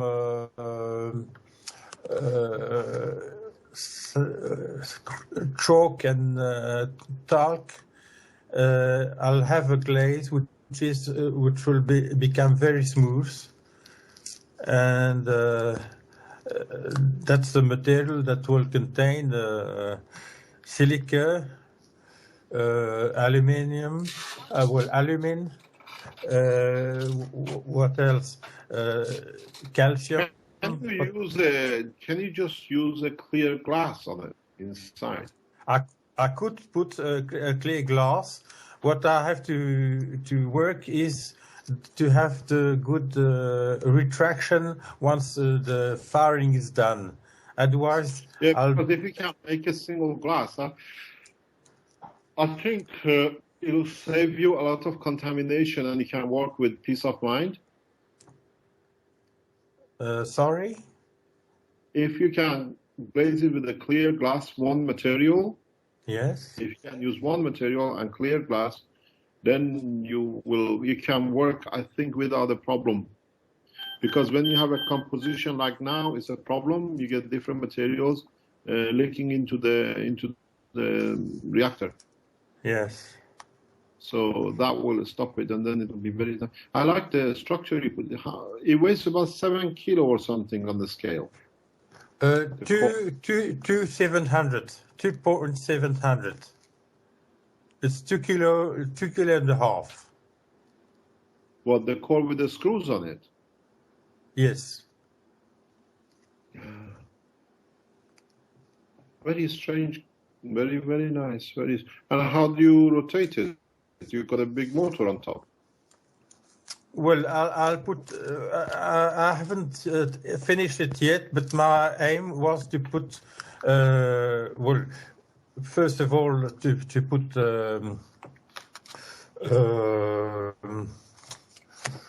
How do you call it?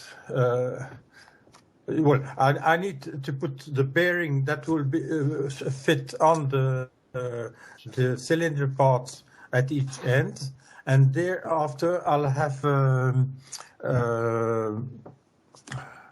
une poulie crantée. Well, I'll put the motor on the side, but like what has been seen with Geert. What's the diameter of your core? Well, the inner diameter is, well, I have the two versions. The closed version is exactly 18 centimeters, and the outer diameter is 20.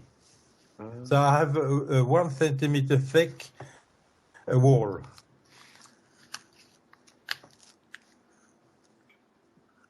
I'll be very interested. When I'm in Belgium next time, I'll come and see you, because this is ceramics is our ultimate reactors. Yes. But if we can make it transparent, it'll be much nicer. Well, how much does it cost to make this? How much does it cost to make this core? Well, just about nothing. Well, it's the work for the mold that costs a lot, because I put quite a few hours of work. But yeah, but material-wise, how much does it cost to make it? To make it only for the material is a few cents. Well, wait a little. It's €5 for 10 kilo of the material. Well, if that's so cheap, I'll order 10. Do you know how much we paid for the last core, the one you see with the 21st of April? You'll tell me. I wondered. You're not off €10,000. Mr. Kesh, what you spending? You know, they overcharging you. No, because we had to buy a special copper block and then get it cut. It's precision cuts. You pay for experts. You pay for what you want. Special copper means special copper? Special, special. Oxygen-free copper? It's a yes, it's a very special copper. And then you can't buy a spherical. You get a block, and then you have to cut into the block. And then before you cut the block, you can't, because copper is like a butter. Yes. Pure copper is not easy to work with. So you have to make aluminum counterfeit, that when you work with the male side, you hold thread it to the female side. It's not an easy job. The capture you see, that stand alone you see, it has cost the foundation in excess of €35,000 up to now. It's not an easy thing, because people have to understand it. Just see a core and you make something. But for us, because it has to be, even with all the things we do, we get a lot of things wrong with it. It's taken us now 5 months. We hope this final conversion is correct. The reactor took about 3-4 months to produce.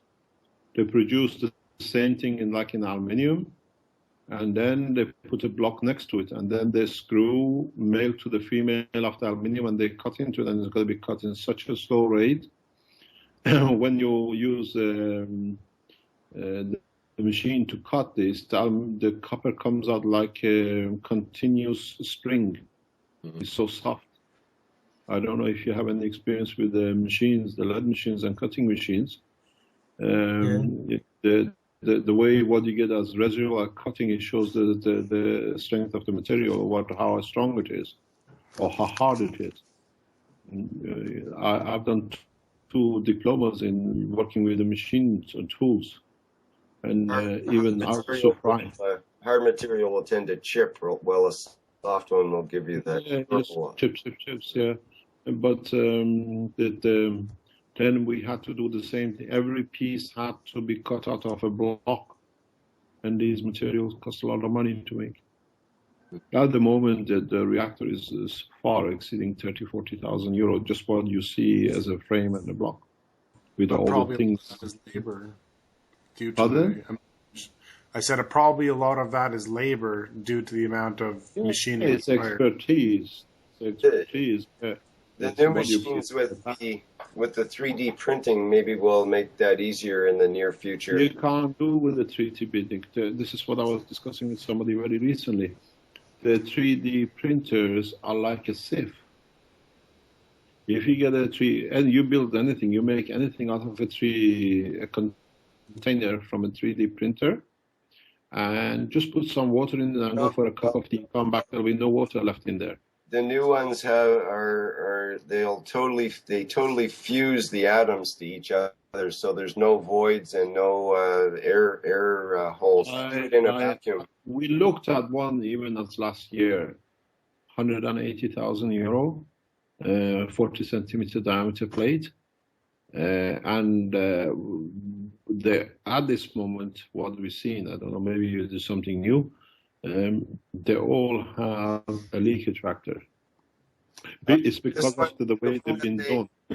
They recently made a rocket motor with what they call this the additive manufacturing process, as opposed to the subtractive manufacturing process of taking a block and carving it out.